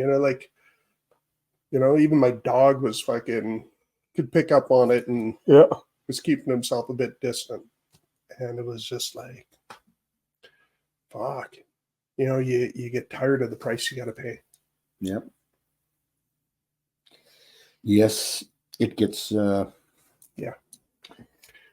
sometimes it gets. You're just like, man, why am I putting up with all this? Right? Yeah. But back to that international fight. Like it's startling how hard it is to get these governments to acknowledge that there's an issue. Yeah. Like, when we ambushed the Canadian government in front of the Veterans Affairs Standing Committee, and we got it on record that Mefloquine was injuring guys, and that Clayton was actually having an adverse reaction while he was having that incident with Shadena Roan. Mm-hmm. What was the government's response? Oh, we may have poisoned people. Oh, we should reach out to them. We should send through the Veterans Affairs email thing. If you've been exposed or you think you've been poisoned by Mefloquine, or if you have PTSD and you've been on Mefloquine and you're not responding to treatment, maybe change your treatment protocol to, brain injury stuff, and you can get your life back. Yeah. Did they do any of that? No. They published a fucking report stating that, they acknowledge that there could be symptoms from Mefloquine poisoning, but, there's not enough literature to support this. Yeah. So basically, you're saying, fuck you, this isn't a fucking problem. Then the surgeon, that was Health Canada, the Surgeon General did the same, almost the exact same type of report wording. Actually, we got word that both reports were not written by, they were actually written for these two agencies by the Justice Department. Huh. They have to toe the party line. So that was years ago. Do you know how many fucking veterans would still be alive that have committed suicide? That if someone would have came up to him and say, hey, those rages you're having, they're a fucking seizure caused by the anti-malaria drug you took in Afghanistan, took in fucking Africa. Yeah. You know how many fucking marriages could have been saved? You know how many fucking destroyed kids' lives? Yeah. Like, this is beyond. This is the stuff they make fucking movies out of. Yeah. Yeah. Okay. You're gonna save yourself a few dollars, but what's the price of saving that few dollars? hundreds of dead veterans Yeah. who commit suicide because they were misdiagnosed with PTSD, received PTSD treatment because they weren't responding to treatment. They started hitting them hard with pharmaceuticals. I was just talking to a guy there last week. His digestive system is completely shutting down because of all the fucking drugs they got him on. They got him on like 16 different fucking pills. Yeah. Like it's, and you talk to his wife, and it's like she's crying, talking to you. Yeah. They're fighting what they think is PTSD, and it's not. It's mefloquine poisoning. Yep. And it's like, fuck. All because you guys want to save yourself a few fucking dollars. Yep. And the worst part is, between what they're spending fighting us and with the lawyers and what they're eventually going to pay out, you know, I'm not expecting anything from the government. I expect the government to be able to weasel out of it like they always do. Yep. But, you know, like, is it really that? Are you really saving that fucking much money? Yeah. And then someone explained it to me. It's cheaper to treat someone. It's cheaper to lump everyone together under a PTSD diagnosis and then to treat them for PTSD than it is to actually treat them for a brain injury. It's cheaper. PTSD than brain injury. Yeah. It's like, oh my God, guys. Brutal, eh? Yeah. When it hits you, it piled drive me right into the ground. Yeah. It's like, oh my God. This is the stuff they make movies out of. Yep. Like, yeah, insanity. Yeah. And it's our life, right? Like the government poisoned us, let us go live our miserable existence because of what they did to us, and fight to get compensation or fight to get better. Fight to get help. Yeah. Trying to fight. And it's just like you're fighting with everything you have, and you're not even fighting the right enemy, you know? Yeah. And they're pointing, it's like, oh, it's that. The enemy within. Yep. Right. Yep. Yep. And then the whole sanctuary trauma thing, the going there for help and then they don't, right? I don't even want to go there anymore I'm fucking so sick of Veterans Affairs. Mm. I'm on my second knee surgery since I got out. Yeah. And they denied my claim initially when I first got out. Yeah. Now I'm fucking trying to reapply, and it's just like, I phone Veterans Affairs and I don't have a case manager, so they give me some kid in fucking the office. Talk to the kid in the office. Okay, give me the details. Okay, I'll fill out an application for you and I'll send you a package. 2 months goes by, you phone back, and for some unknown reason they didn't mail me a package or email me a package. Yep. And it's just like, fuck. And then you gotta fight with them to get them to send you a package, and and then I'm just so angry. I don't even want to open up the email and start the application. You know, it's like, Yep. Then I got to make an appointment to go see a fucking specialist, and that's going to take a year. Yep. So it's like, fuck me. Yep. Yeah. Right. Yeah. I'm just thinking about it. I'm like, I'm done. You know? Yeah. Burns you out, right? Yeah, well, I got enough to cover my bills, and I got Yeah. And I just recently got on the VIP program. Oh, nice. Good for you. Yeah. So I got the medical now, and it's just like, do I fight for compensation for my knees, and but I've already got coverage through the VIP. It's not even about the money; it's treatment. Yeah. I don't want to, and that's the thing with the Mefloquine poison. It's treatment. It's Yeah. it's not money. Who gives a fuck about the money? Yeah. Like, I'll go Yeah. live in a fucking tent on the side of the riverbank. I don't give a fuck. You know what I want though is I don't want to be losing my shit because I ate the wrong fucking food. I want to be able to interact with my family. I want to interact with people in my community in a safe, appropriate manner. Yeah. I don't want to be the guy that's always fucking, oh, he's angry. Don't, Yeah. you know? Stay away from that house. Yeah, exactly. That fucking guy's crazy. Exactly. Yeah, You know, yeah.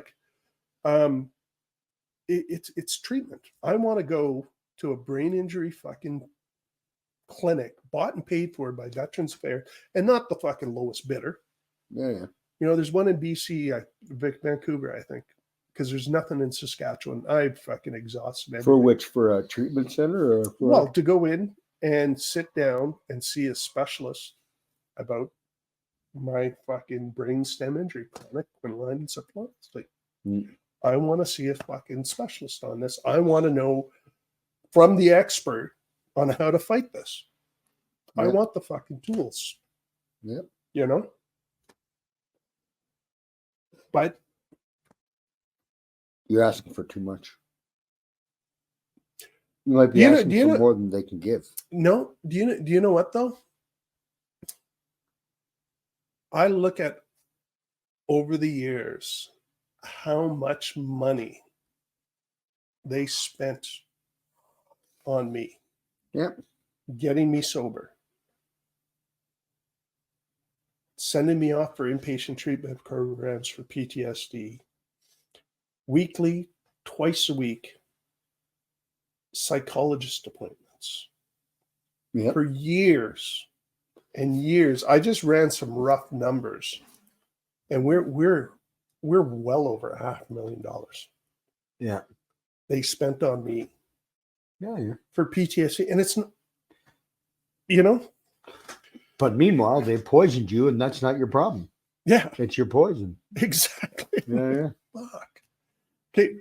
Like, up until I started doing the brain injury treatment, my PTSD was out of control. I would see a small black kid walking down the street, and I'd start having visual flashback, visual imagery starting to creep in and everything. You know? Yeah. Like, my stuff from Rwanda was just crazy, the level of PTSD stuff I had from Rwanda. Just your PTSD alone. Yes. Like, it was never insane. mind then having your problems with the Mefloquine, right? Like, there was Somalis in Ottawa. Fuck, my wife fucking bitched me out the one day because I completely lost my shit because I went into fucking full, like, I was fucking starting to fucking completely lose my shit at the mall. Yeah. And it was completely inappropriate. But the thing is, if someone would have said to me while I was still in, hey, let's try some brain injury treatment with you, Dave. Instead of, oh, go see the fucking psychiatrist in Ottawa and go get a bag full of fucking pills. Yeah. Let's just send you over to a brain injury clinic and let's just explain what your symptoms are, how to manage them, you know, like, just, that's all it would have took. For fuck's sakes. Not a fucking big bag of fucking pills that's going to rot my guts out. Yeah. It's going to get me fucking addicted to all this shit. Like, a big bag of pills that you're going to use to try to end your life later. Exactly. Yeah, which I tried. But I got so lucky while I was still in 3RCR. They had the coffee shop at the unit lines there. And I was sitting there. One of the guys that just came out of he was one of the guys that opened up Sarajevo. Yeah. So he was repeatedly blown up, close range artillery, you know, like fucking blast injury type thing. Yeah. He was captured by the Serbs and tortured and beaten for 30 hours or something like that. Oh, no. You know, like PTSD. It's like we weren't doing well, and we were both fucking trapped at the duty desk, you know. And I remember sitting there the one day, and I just started the Canadian Forces pill regime. And he'd already been on it for a month or 3 ahead of me. But I remember we were sitting there looking at each other, talking. Then someone asked me a question. I turned away and I was talking to the guy. Then a minute or two later, I turned back. Here's Buddy sitting there completely spaced out, drooling on himself. Oh, no way. I'm just sitting there looking at him. And that's the last day I took the medication. Mm-hmm. I said, there's no fucking way I'm going to end up like that. Yep. And that's... Yeah, he was probably on quetiapine or Seroquel. I don't know what they have. Because that one, that one makes you drool. That one makes you just like... They had him on... They had him on like fucking 7 or 8 pills, I think. Man. Like, you know. And same with me. Like they gave me... the medics used to laugh. Like when my Mefloquine stuff would get so flared up and I was getting so out of control. You know that feeling? Yeah. You just know you're either going to kill yourself, you're going to kill someone, something bad's going to happen. You know, when you just can't control it anymore. It's like I checked myself in a couple of times to the base hospital. Yeah. It was just like I was at the Yogi's, the bar, and it was just, I was just like, I don't even know how to, like, I couldn't calm down. You know, like, I just couldn't fucking calm down. I was just slowly getting more anxious, more angry, more. And then I talked to Lucy, the bar owner. I said, okay, Lucy, I need a favor. She goes, what, Dave? I go, here's the keys to my car. I need you to take me up to the base hospital. I can't be alone right now. No way. So I checked into the base hospital and it was fucking hilarious. They put those IV, they put me on an IV drip to knock me out. And they put Ativan drip. They used 2, you know those little bags they got? They used 2 full bags. Didn't even touch me. I was that, because you'd be like that. You know how you just vibrate? Like they couldn't understand while I was still able to talk. I was still awake. Yeah. They gave me another bag, and finally I just went out. I was out for like 8 hours or something like that. And then finally, but I woke up from there, and I wake up and there's a guy on suicide watch right across from me. It's like one of the guys from the unit. I'm like, oh, great. Fuck. I go, hey, how's it going? And he's like, oh yeah, you know, everyone's been here. You know, they rotated the guys through, and yeah, no, it was not good. Yep. You know, and then I remember even when it, like before I ship canned the pills, like it was crazy. It was absolutely crazy, some of the shit that went on. I'm driving. Do you know in Petawawa when you go across the bridge and there's that little gas can station on the corner, and then there's a convenience store, and then there's the Tim Hortons is there now. Yeah. Beside there, but before there was that red light, that stoplight there. Yeah. I remember driving my car up there. I remember sitting there when I was on these pills, and there's the red light. The light is red. I need to stop. Like I could, for whatever reason, there was a disconnect between my brain and the body. I couldn't get my body to push the brake pedal. I drove right through that fucking stop sign.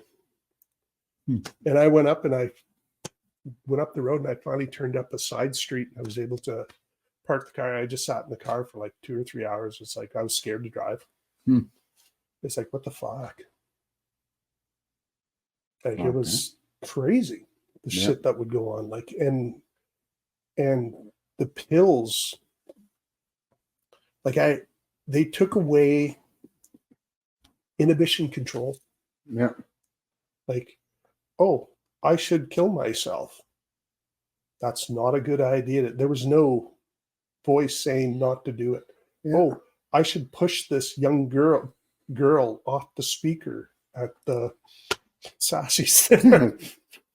I should punch this person in the face. There was no filter, no there was no inhibition. There was nothing to stop you. You know, I repeatedly say inappropriate things, like, you know, here's a lady fucking trying to get her kid in the fucking car, just kids just screaming, and like things that you think in your mind, he's, oh, bad parent.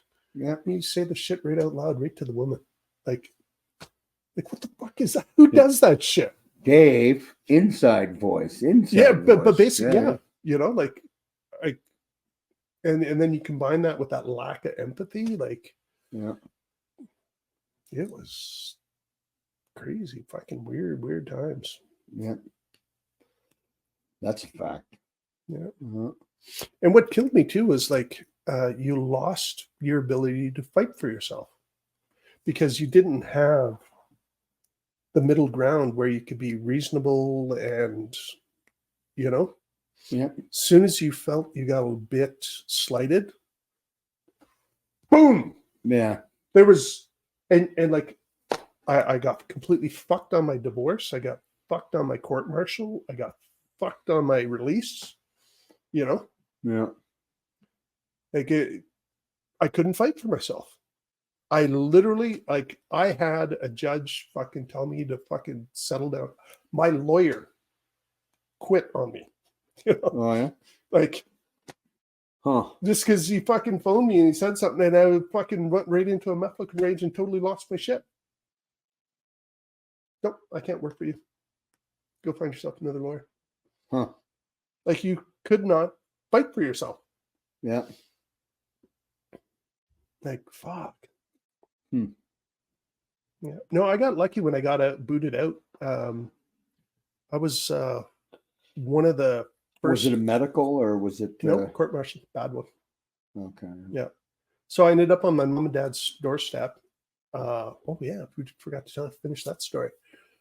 And my mom saw me having a flashback apparently one night, scared the living fuck out of her. She phoned the base unit medical station and Dundurn. Yep. And lo and behold, Jan Bennett comes out the next day to have a coffee with me. She asked me what was going on and everything like that, where I've been, what I've done, and everything that's gone on, and explained to her. And then next thing you know, taxi shows up, takes me to see a psychologist in Saskatoon, specialized in military trauma. She picked up the phone. Apparently I was on people's radar at OSIS. Because there's a bunch of us that, small Rwanda guys that were crashing and burning hard. Yeah. Publicly, court martials and stuff and booted out. There's a few of us that were like that we were on their radar. I remember she picked up the phone the one day and while I was in there and she started talking with the OSIS guy and he goes, yeah, I found one of your guys. Oh, yeah? Yeah. So I had an OSIS rep showed up and they basically took my file and they applied for everything on my behalf. I didn't have to do anything other than sign my name. Nice. And and we started, as soon as they got involved, they stopped my release. Oh, okay. Because I still had, some built up days off and stuff. And they stopped my release. They gave me, I got another 6 months. So my official release date was, 2000, first month of 2000. Because I got another 6 months while they did all the paperwork and sorted all this shit out. Yeah. Then they went and I had the career manager for the administration clerks for the Canadian Armed Forces hand carry my medical and purse file. Yeah. Through NDHQ, they got my release changed to a medical. Started getting my $700 a month pension that I paid into. Yeah. And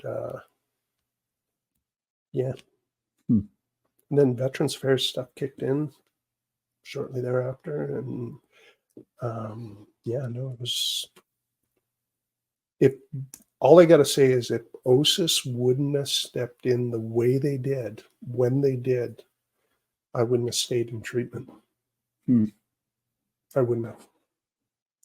Just because I wouldn't have been able to complete the paperwork for Veterans Affairs. absolutely no way. I was in absolutely no shape to do it. Oh, yeah. No, every time I even try and put pen to paper, because keep in mind back then, I was having to pull my ID card out to be able to remember how to write my name. Yeah, yeah. Bona. I couldn't even fucking remember how to spell my It last is a name. fairly long name Yeah. with, fairly difficult to spell. So, especially if it's your own name. Yeah. Yeah.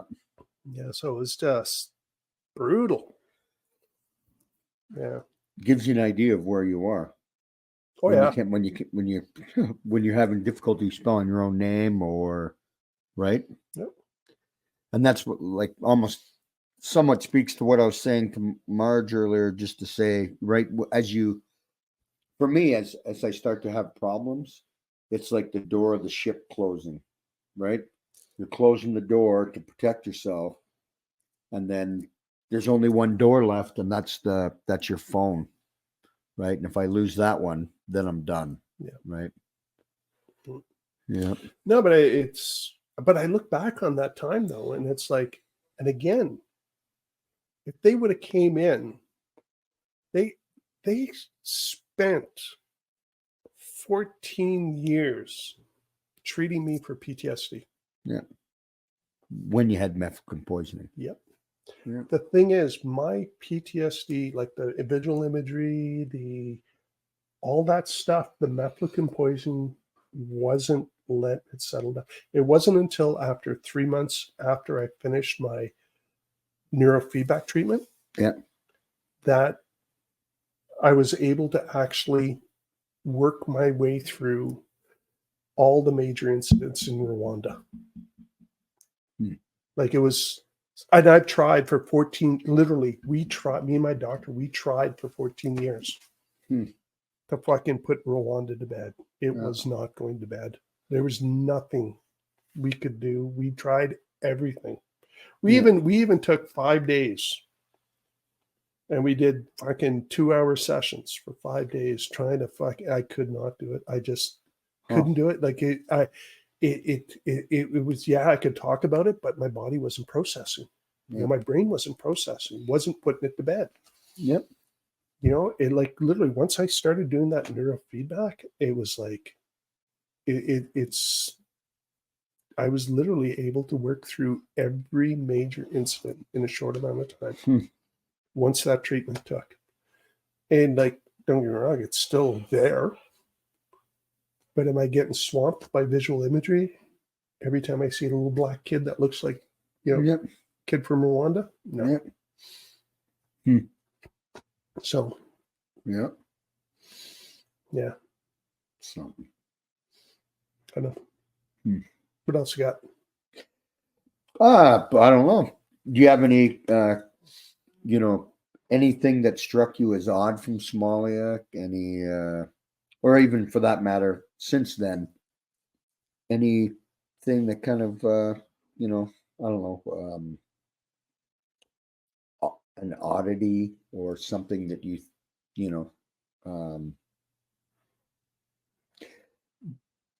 you have any theories on mefloquine?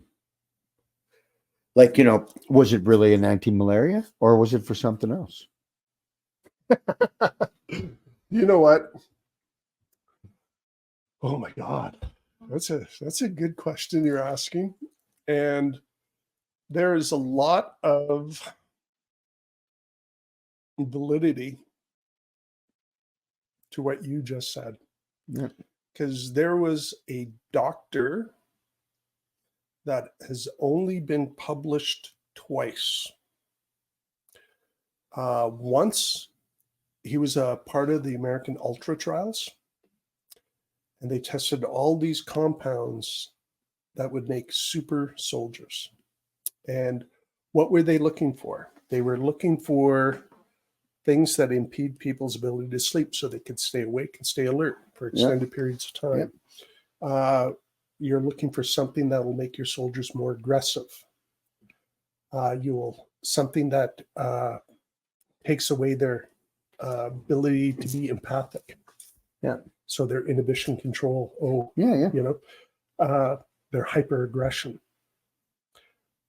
There was only one drug in the ultra trials that displayed these characteristics. And this doctor did a write-up on it that was actually published in the medical journal. That drug was Mefloquine. Oh, no way. The second time this doctor was published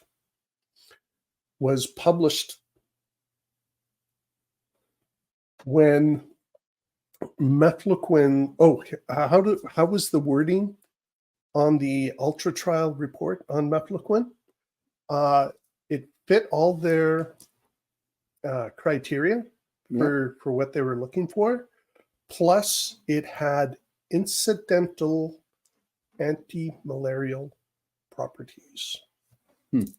So, lo and behold, urgent operational requirement for Vietnam. Guys aren't taking their chloroquine. They have a high incidence of guys catching malaria in Vietnam. Yeah. So Americans spend in the 1960s, end 60s, early 70s dollars, $100 million. Yeah. Which in today's dollars is billions. Yeah. Researching all these different compounds and drugs and pills, and there was nothing they could find that was more effective than the existing antimalarials. Huh. So the guy that was in charge of this, the American general, was familiar with the ultra trials, and he knew that Mefloquine had incidental malarial properties. So this guy had to have something to show for the $100 million That they spent. Yeah. So what's he do? Nothing they found was more effective. So what he did was he pulled Mefloquine out, presented it as the savior to save his ass, basically. Yeah. And I bet you his hope was, there's some problems with this drug, but they can develop it further to eliminate some of these negative side effects. Yeah. Only problem is they didn't develop it further. It was almost immediately released for troop trials. Yeah. And the troop trials kept on failing.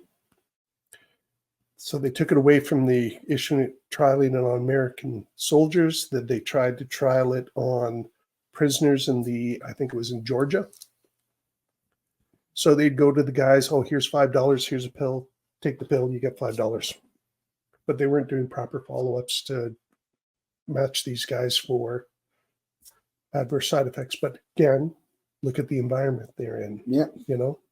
Trauma, this, that, so you're not going to get so then a true reading. So that drug trial didn't really get what they wanted. So what they do, they go to Africa. They find themselves a group, a receptive African government that would donate a couple of platoons of soldiers. They do their bribes, they pay people off, they issue these guys the drugs, they don't do proper follow-ups with these guys. But you finally have a successful drug trial with this. Yeah. And it went almost immediately right from there, issued to the first troops. Yeah. Yeah. And I forget where they did some low-level trials in a couple of places. I can't remember where. I think one was Panama or something like that, the jungle warfare. Okay. But it wasn't even the specific strain of malaria that it was designed to take out, Yeah. So, and lo and behold, global war and terror kicks off. All of a sudden, you got troops going all over the Middle East, Africa, and they needed a cheaper drug than Malarone and doxycycline. Yeah. Instead of being measured in dollars, Mefloquine's measured in pennies. Yeah. Specifically 14 to 20 cents a pill. Yeah. Compared to, was it $5 and $2? $14 a pill for Malarone. And a 7-day cycle of doxycycline, because it's a daily. I think it works out to the same as the Malarone. So what the American military was looking at, okay, we got this. If we deploy 1,000 soldiers, it's going to cost us this much. But if we give them Mefloquine at 14 cents a pill, look how much we're saving. Yeah. So keep in mind, global war on terror is kicking off here. Yep. You know, or not kicking off, but that's down the road. Yeah, but yeah. you know, you got all these working up. the walls down, the world's become a more dangerous place. All of a sudden, we got troops deploying more and more and more and more, and they need a cheap malarial drug. They don't care if it's how effective it is. They will accept, 5% get injured from the drug as long as 50% don't catch malaria. You know what I'm saying? Yeah. So they made a choice. They went down this road. Keep in mind, this drug was supposed to be developed further. It was never developed further. Yeah. It was literally taken the way it is. Yeah. And it was brutal. Brutal. Yeah. They also, did you read the one part, like in 2005 in Guantanamo? Yep. Feeding the prisoners when they come in 750 milligrams to make of them Mefloquine. more receptive to interrogation. Yeah. And then 12 hours later, another 500 milligrams. But so that was in 2005. And when did we start doing the big mass doses? Loading doses? Yeah. They were given right from the get-go, because we Canadians, we didn't really start doing that. We did, but we didn't really do it initially. It's just sort of creeped in, because what was happening, especially with Afghanistan, you get a lot of casualties, people returned home. Yep. So what they were doing is they were finding that they were having to do short notice deployments to individual soldiers. Yep. So what they were doing was giving them 1 pill a day for 5 days, a loading dose. And it was just, no one doing even more damage. No one survives a loading dose of Mefloquine. Yeah. No one. You're guaranteed you're going to have PTSD that doesn't respond to treatment. You're going to have gastrointestinal issues. You're going to have, like, everything's going to be to the max with loading. Loading doses are absolutely, you might as well have just shot the person in the head. Yeah. Like, there's a guy out in Ontario. The medic didn't explain that he was supposed to take 1 pill a day for 5 days. They gave him 5 pills. He took them all on the spot. Huh. He was hospitalized, kicked out of the army, like everything. And he's doesn't, because he was never deployed. Yep. No coverage through Veterans Affairs. Yep. Oh, it's behavioral. It's, you got a history of schizophrenia or something. Bullshit. Yeah. Yeah. You hear so many stories. Here's a story.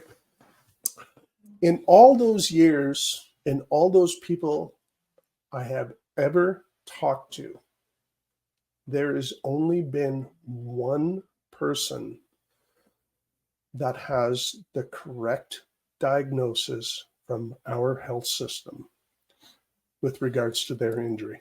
Oh, yeah? Who's that? A female. Yeah. What happened was, I believe she was a medic in Afghanistan. Yeah. And this was when they weren't issuing Mefloquine to the guys in Kandahar, I think. I don't think they were on Mefloquine. Okay. In the camp. But she had to go out to a fob. Someone got injured, and she had to replace someone out of the fob. So they gave her a loading dose of Mefloquine and threw her on a helicopter and flew her out to the fob. Less than 24 hours later, they had to send a helicopter out there to medically evacuate her. And she was on a plane to Germany within 24 hours, basically. She was completely fucked. Oh, no way. Yeah. And because her symptoms are so extreme Yep. and so debilitating that they couldn't just, oh, here's some antipsychotics, or here's this, or they couldn't. They had to. Okay, what's wrong with this? She's dying. What is wrong with this woman? Oh, no. And it took her a couple of years, but she finally found a doctor that actually tracked all her symptoms back to Mefloquine. the brainstem injury. Yeah. Huh. She's got a diagnosis for chronic quinoline encephalopathy caused by mefloquine. Yeah. From a doctor in Canada. And she's doing brain injury clinics. She's doing everything. And she's got her life back. Nice. Because she's got the correct diagnosis. Yeah. So therefore, you can pick a correct treatment. Yes. Otherwise, exactly. You just treating it with whatever. Or else you're just chasing symptoms. Yeah. Oh, why are your legs falling asleep? Why are your hands all numb? Yeah. Oh, it's because you're carrying a rucksack and you just fucking hump for fucking 20K through the bush at night, you know? Yeah. Yeah. Like, yeah. You know, why are your guts rotten? Oh, you just got a poor diet. Or that's because of your anxiety from your PTSD, you know? Yeah. It's like, PTSD does cause gastrointestinal issues because that's part of the PTSD cycle. You get triggered. Part of your body's flight or fight response is to void your bowels. Yeah. So that you're more able to fight someone, you know? Huh. So yes, PTSD will cause that, but mefloquine will consistently cause it. Yeah. Yeah. Yep. Nuts. Yep.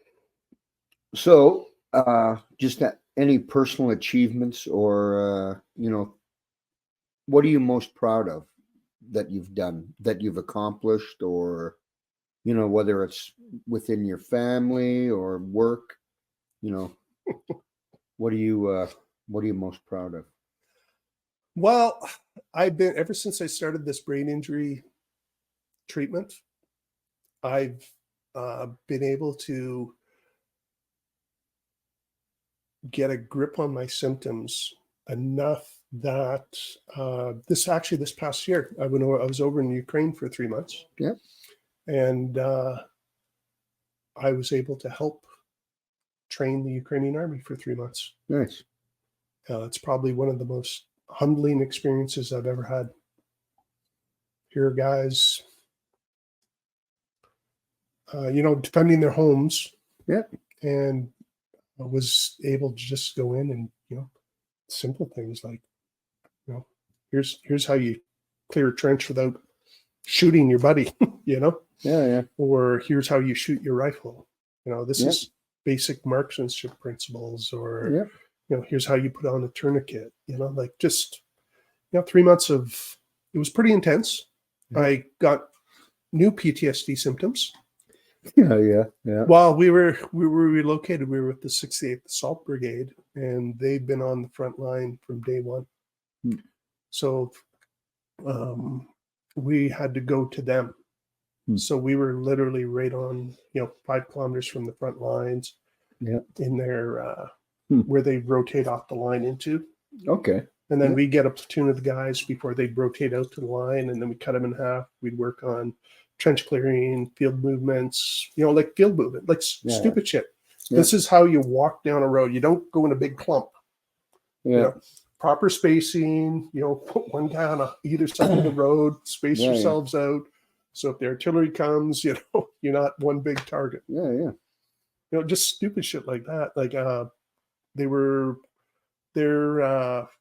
in their defensive position, they had 1450 cals. And the problem they were running into was they were running them into the ground because they were used to using the Russian dushkas and stuff like that don't need a lot of oil and not a maintenance. Yeah. 50 cals needs a lot of oil. Yeah. So basically they were burning out their 50 cals, breaking barrel extensions and shit. Yeah. So it basically went in, showed them how to properly head space and time the machine guns, got them to use transmission fluid with Teflon because you couldn't get any brake free or anything over there. Yep. And we started saving their machine guns. We were, It was You're sitting there talking to a guy who's 68 years old, and you go, "Why are you here?" And he's in trench clearing, and right in there. Yep. He goes, "I volunteered." I go, well, "Why?" And he just, if not me, then who? Yeah. Yeah, that was crazy. It was proud. And then I got to experience the Russian artillery. Yeah. Wow. That's quite the eye-opening. Yeah. Didn't get a lot. I only had 2 weeks of it, pretty much. Yeah. 2 to 3 weeks there. The last flip out to the Donbass region there. Yeah. But it was pretty intense. Yeah. Yeah. What else? Yeah, no, it's probably one of the proudest things I've ever done. Well, thanks for doing that. Yeah. Right? And doing it when other people don't. And well, the thing is, I've been doing all this brain injury treatment. I've been doing physio. I've been working on yourself. On myself to be healthy. I wouldn't have been able to do this 5 years ago. 7 years. I wouldn't have been able to. It wouldn't have ended up well. Yeah. But I was able to go there. I was able to actually accomplish something. And it was good. Nice. And, definitely have to thank you for your advocacy on Mefloquine because, you're one of the powerhouses that have been on the go for a long time. But that's just the thing, Mike. The Mefloquine advocacy is decentralized. Yeah. There's no one person. You can't sit there and go, "Oh, this person is responsible for that." No, that's bullshit. It's Marge, it's me, it's you. Yeah. It's Sean Arnston. It's all these people. It's this network. That's what's beating this fight. Yeah. It's all these people that are doing their little. It's all the spokes in the wheel. Yeah. Yeah. There's no one individual that's fucking ramrod. If anyone deserves any acknowledgement, and he fucking absolutely hates it. Yeah. Is Bill Manofsky down the States. Yeah. Bill Manofsky's he's the guy. Oh. Whereabouts is he?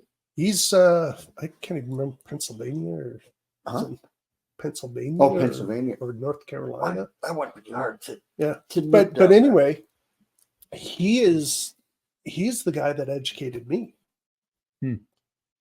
He's the guy that, when I talked to Dr. Nevin,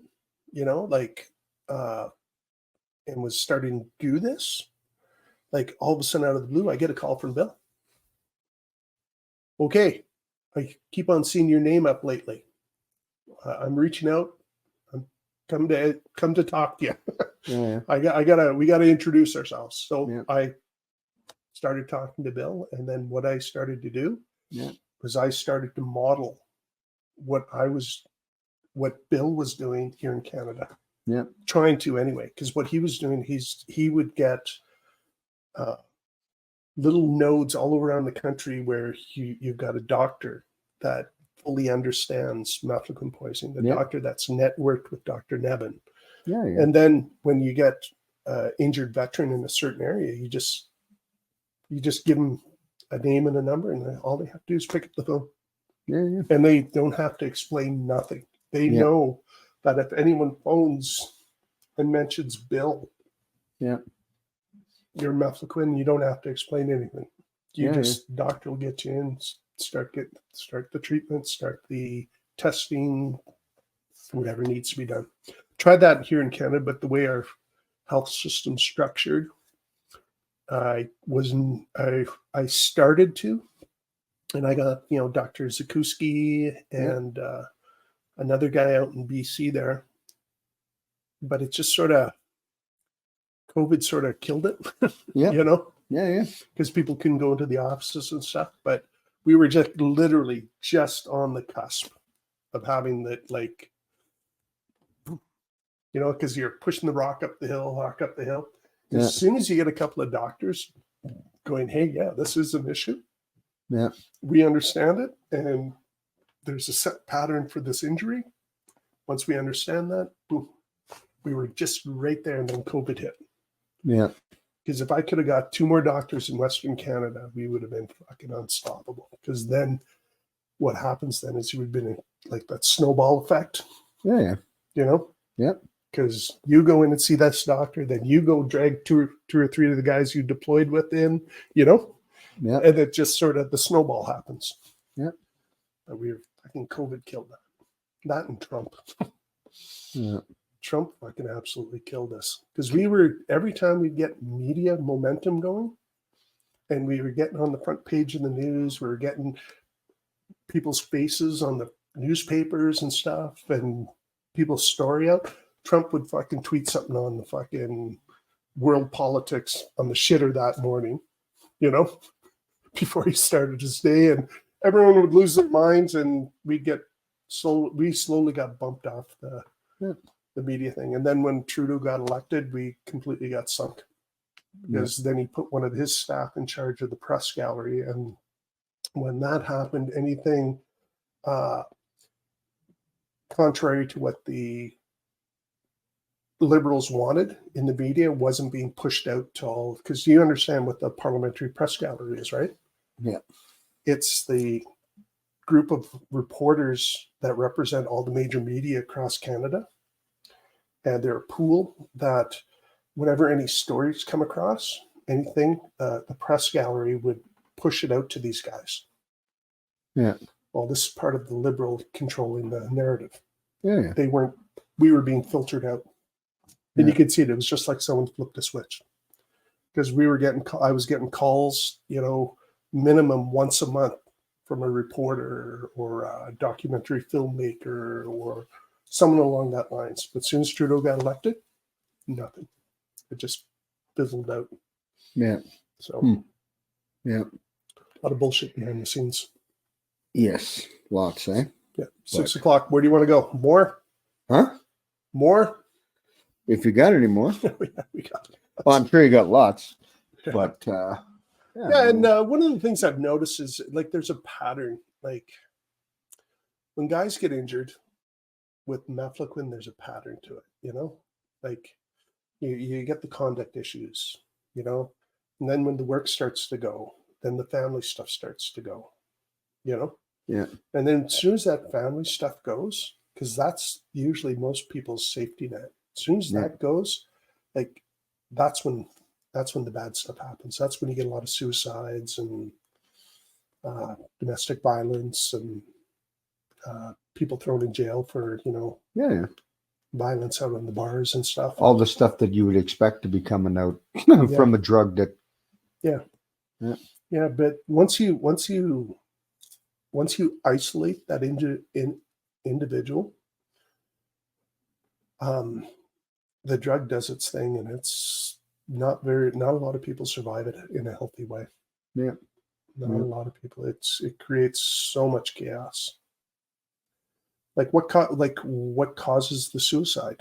Like suicide with Mefloquine, it's the number one side effect for Mefloquine. But why? Because it causes so much chaos in your life. Like, I'll never forget that the mom of the American veteran.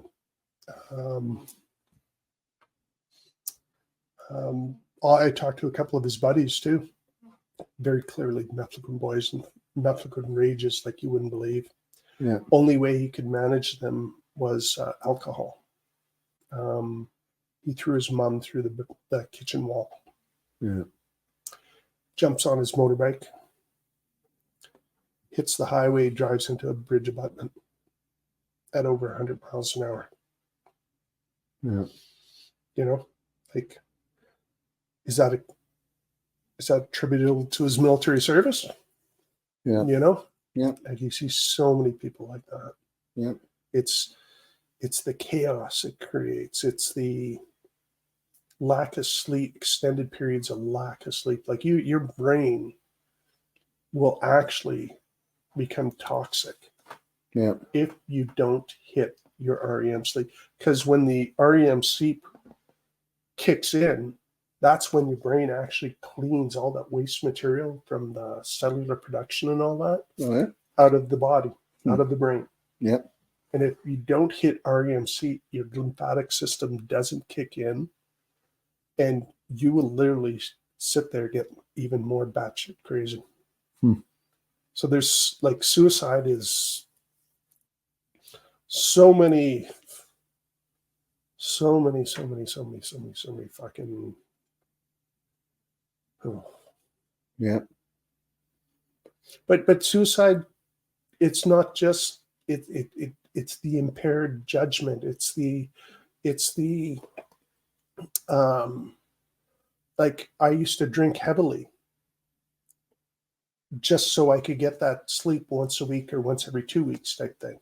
Yeah. You know? Although you're not really sleeping. You know what I mean? But you wake up refreshed though. But it's like, that inhibition control stuff, and and you're not sleeping, you're not, like, it's just you make some really inappropriate decisions that you wouldn't normally make. Yep. And that's affected guys, and it's some guys from Somalia have been jailed for lack of inhibition, right? Yep.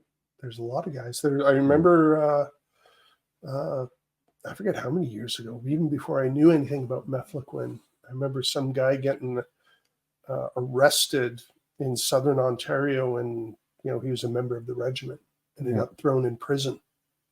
Yeah. Because of his fucking, and I was just looking at the incident. Holy fuck. Yeah. That's a rage. He had a Mefloquine rage, and he caused harm to someone, and he ended up in jail. And it just so happened he was wearing an airborne regiment sweatshirt at the time of the incident at the bar, and all of a sudden it's on the front page of the news right across Canada, and he got thrown in fucking cells. Yeah. Yeah. Like, I don't know. Yeah. Really, really question a lot of stuff now. Yep. True. Yeah. A lot of conspiracy theories around this, though. Though, because in my opinion, there's no such thing as a conspiracy theory, because it's called critical thinking. Yeah. And critical thinking leads to saying, wait a minute, that doesn't make sense. Wait a minute. What, right? And so I don't think, is there any particular one that you... No, it's just and it's not even a conspiracy theory. Yeah. There is a clearly documented connection between the American Ultra trials and the anti-malaria drug Mefloquine. There's a very clear connection between the Ultra trials and Mefloquine. Clear. Yeah. Mefloquine was the only drug that they found that had all the properties the U.S. military were looking for the super soldier pill. Yeah. The bonus, it had incidental anti-malarial properties. Yeah. So they can say we have an anti-malarial. Yeah. Right? But it's like, it's never been issued safely, and it's never been issued correctly. No. How many weeks does it take for Mefloquine to hit the serum level in your bloodstream to where it's actually doing its job? Yeah. How long? 6 weeks minimum. Yeah. Minimum. We were given 3 weeks in advance. Yeah. It's not even fucking doing anything. You're left for a minimum of 3 weeks with no coverage. Yeah. It's not even, you shouldn't even be in a malarial zone. Yeah. There's, I can't remember if it was Sierra Leone. There was a whole American group that went in there, and they all caught malaria. Well, the hangar they were staying on, right beside it was a malarial infested swamp. And they were on the boat. They took the pills 3 weeks before, and they all took the pills. They went in there. They had something like 70% caught malaria. Oh, no way. And they're going, oh, yeah, it's the soldiers' fault. They weren't taking the pills. I talked to a couple of these guys. All of them took the fucking pills.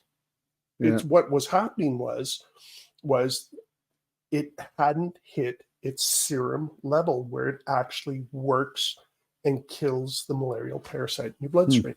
Yeah. That takes a minimum of 6 weeks. So if you're like, I don't even know what would affect that, but and where it's being issued, it's for your body to safely expel it. It has to be healthy. It has to be fully hydrated. If you're not hydrated, what's your body do? It retains fluid. Yeah. You're not. It builds up in the fat tissues of your body and is slowly released into your bloodstream. Yeah. Like it's. And if you're dehydrated, the adverse effects from this drug are going to be amplified because the dose in your bloodstream, instead of being here, it's going to be way higher than it should be. So then when it crosses, like there's a certain concentration in your bloodstream that allows it to cross the blood-brain barrier. Yeah. And by us being in a desert, dehydrated all the time, might not have been the perfect place to try this drug out in. Yeah. You know what I mean? Yeah. Like all those guys wandering around on pill night, like that guy we were just discussing earlier, naked guy from 3 Commando. How far was our compounds apart? What, 250 meters? Yeah, I don't know. Well, I was over in Zero. Oh, you were up at headquarters. the I was in RHQ? DFS then. Okay. But we had one of our guys was fucking got Paul. I was talking to Paul. He goes, "Yeah, we pulled one of your guys out of the wire one fucking night. I found him all tangled up in the razor wire. He was buck ass naked. Yeah. Like what the fuck? Yeah. Like a desert was not the place to be issuing mefloquine. Yeah. A desert, a war zone, a jungle. Right. Give them booze. A jungle. Yeah. Anything where the body's ability to expel this drug, to properly moderate it. Yeah. Like military environment this drug is not suited for military operations. It's not even close. As soon as you put body armor on, you put a ruck on your back, put a 28-pound machine gun on your arms, and let's go walk the mountains. Yeah. Let's go walk the mountains. Yeah. You can't carry enough fucking water to keep yourself hydrated. Yeah. Oh, here's an anti-malaria drug that requires your body to be fully hydrated for it to actually safely expel it. Oh, we're starting to have fucking incidents with guys. Guys are fucking starting to go batshit crazy. We're starting to, Yep. Oh, it's discipline issue. Yeah. Of course. Yeah. Yes, sir. Well, actually, there's a genetic component to mefloquine too. People don't realize this. People with the highest incidence of injury from the drug are, for example, people of Aboriginal ancestry. Yeah. The reason being is because if you look at Europeans, their bodies are adapted to alcohol. So their livers are very efficient at expelling the toxins and stuff, unhealthy stuff. Okay. Whereas natives, like I'm Indian, look, every major incident we had in Somalia involved a person of Aboriginal ancestry. Every single incident. The guy who tried to take over the ship. Yeah. Clayton, Kyle Brown. Like, fuck. Yeah.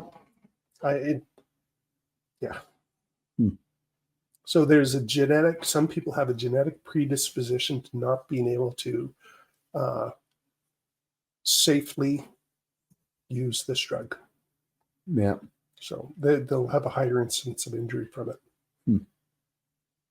Yeah. There's a guy up in northern Saskatchewan, Claude Gourlay.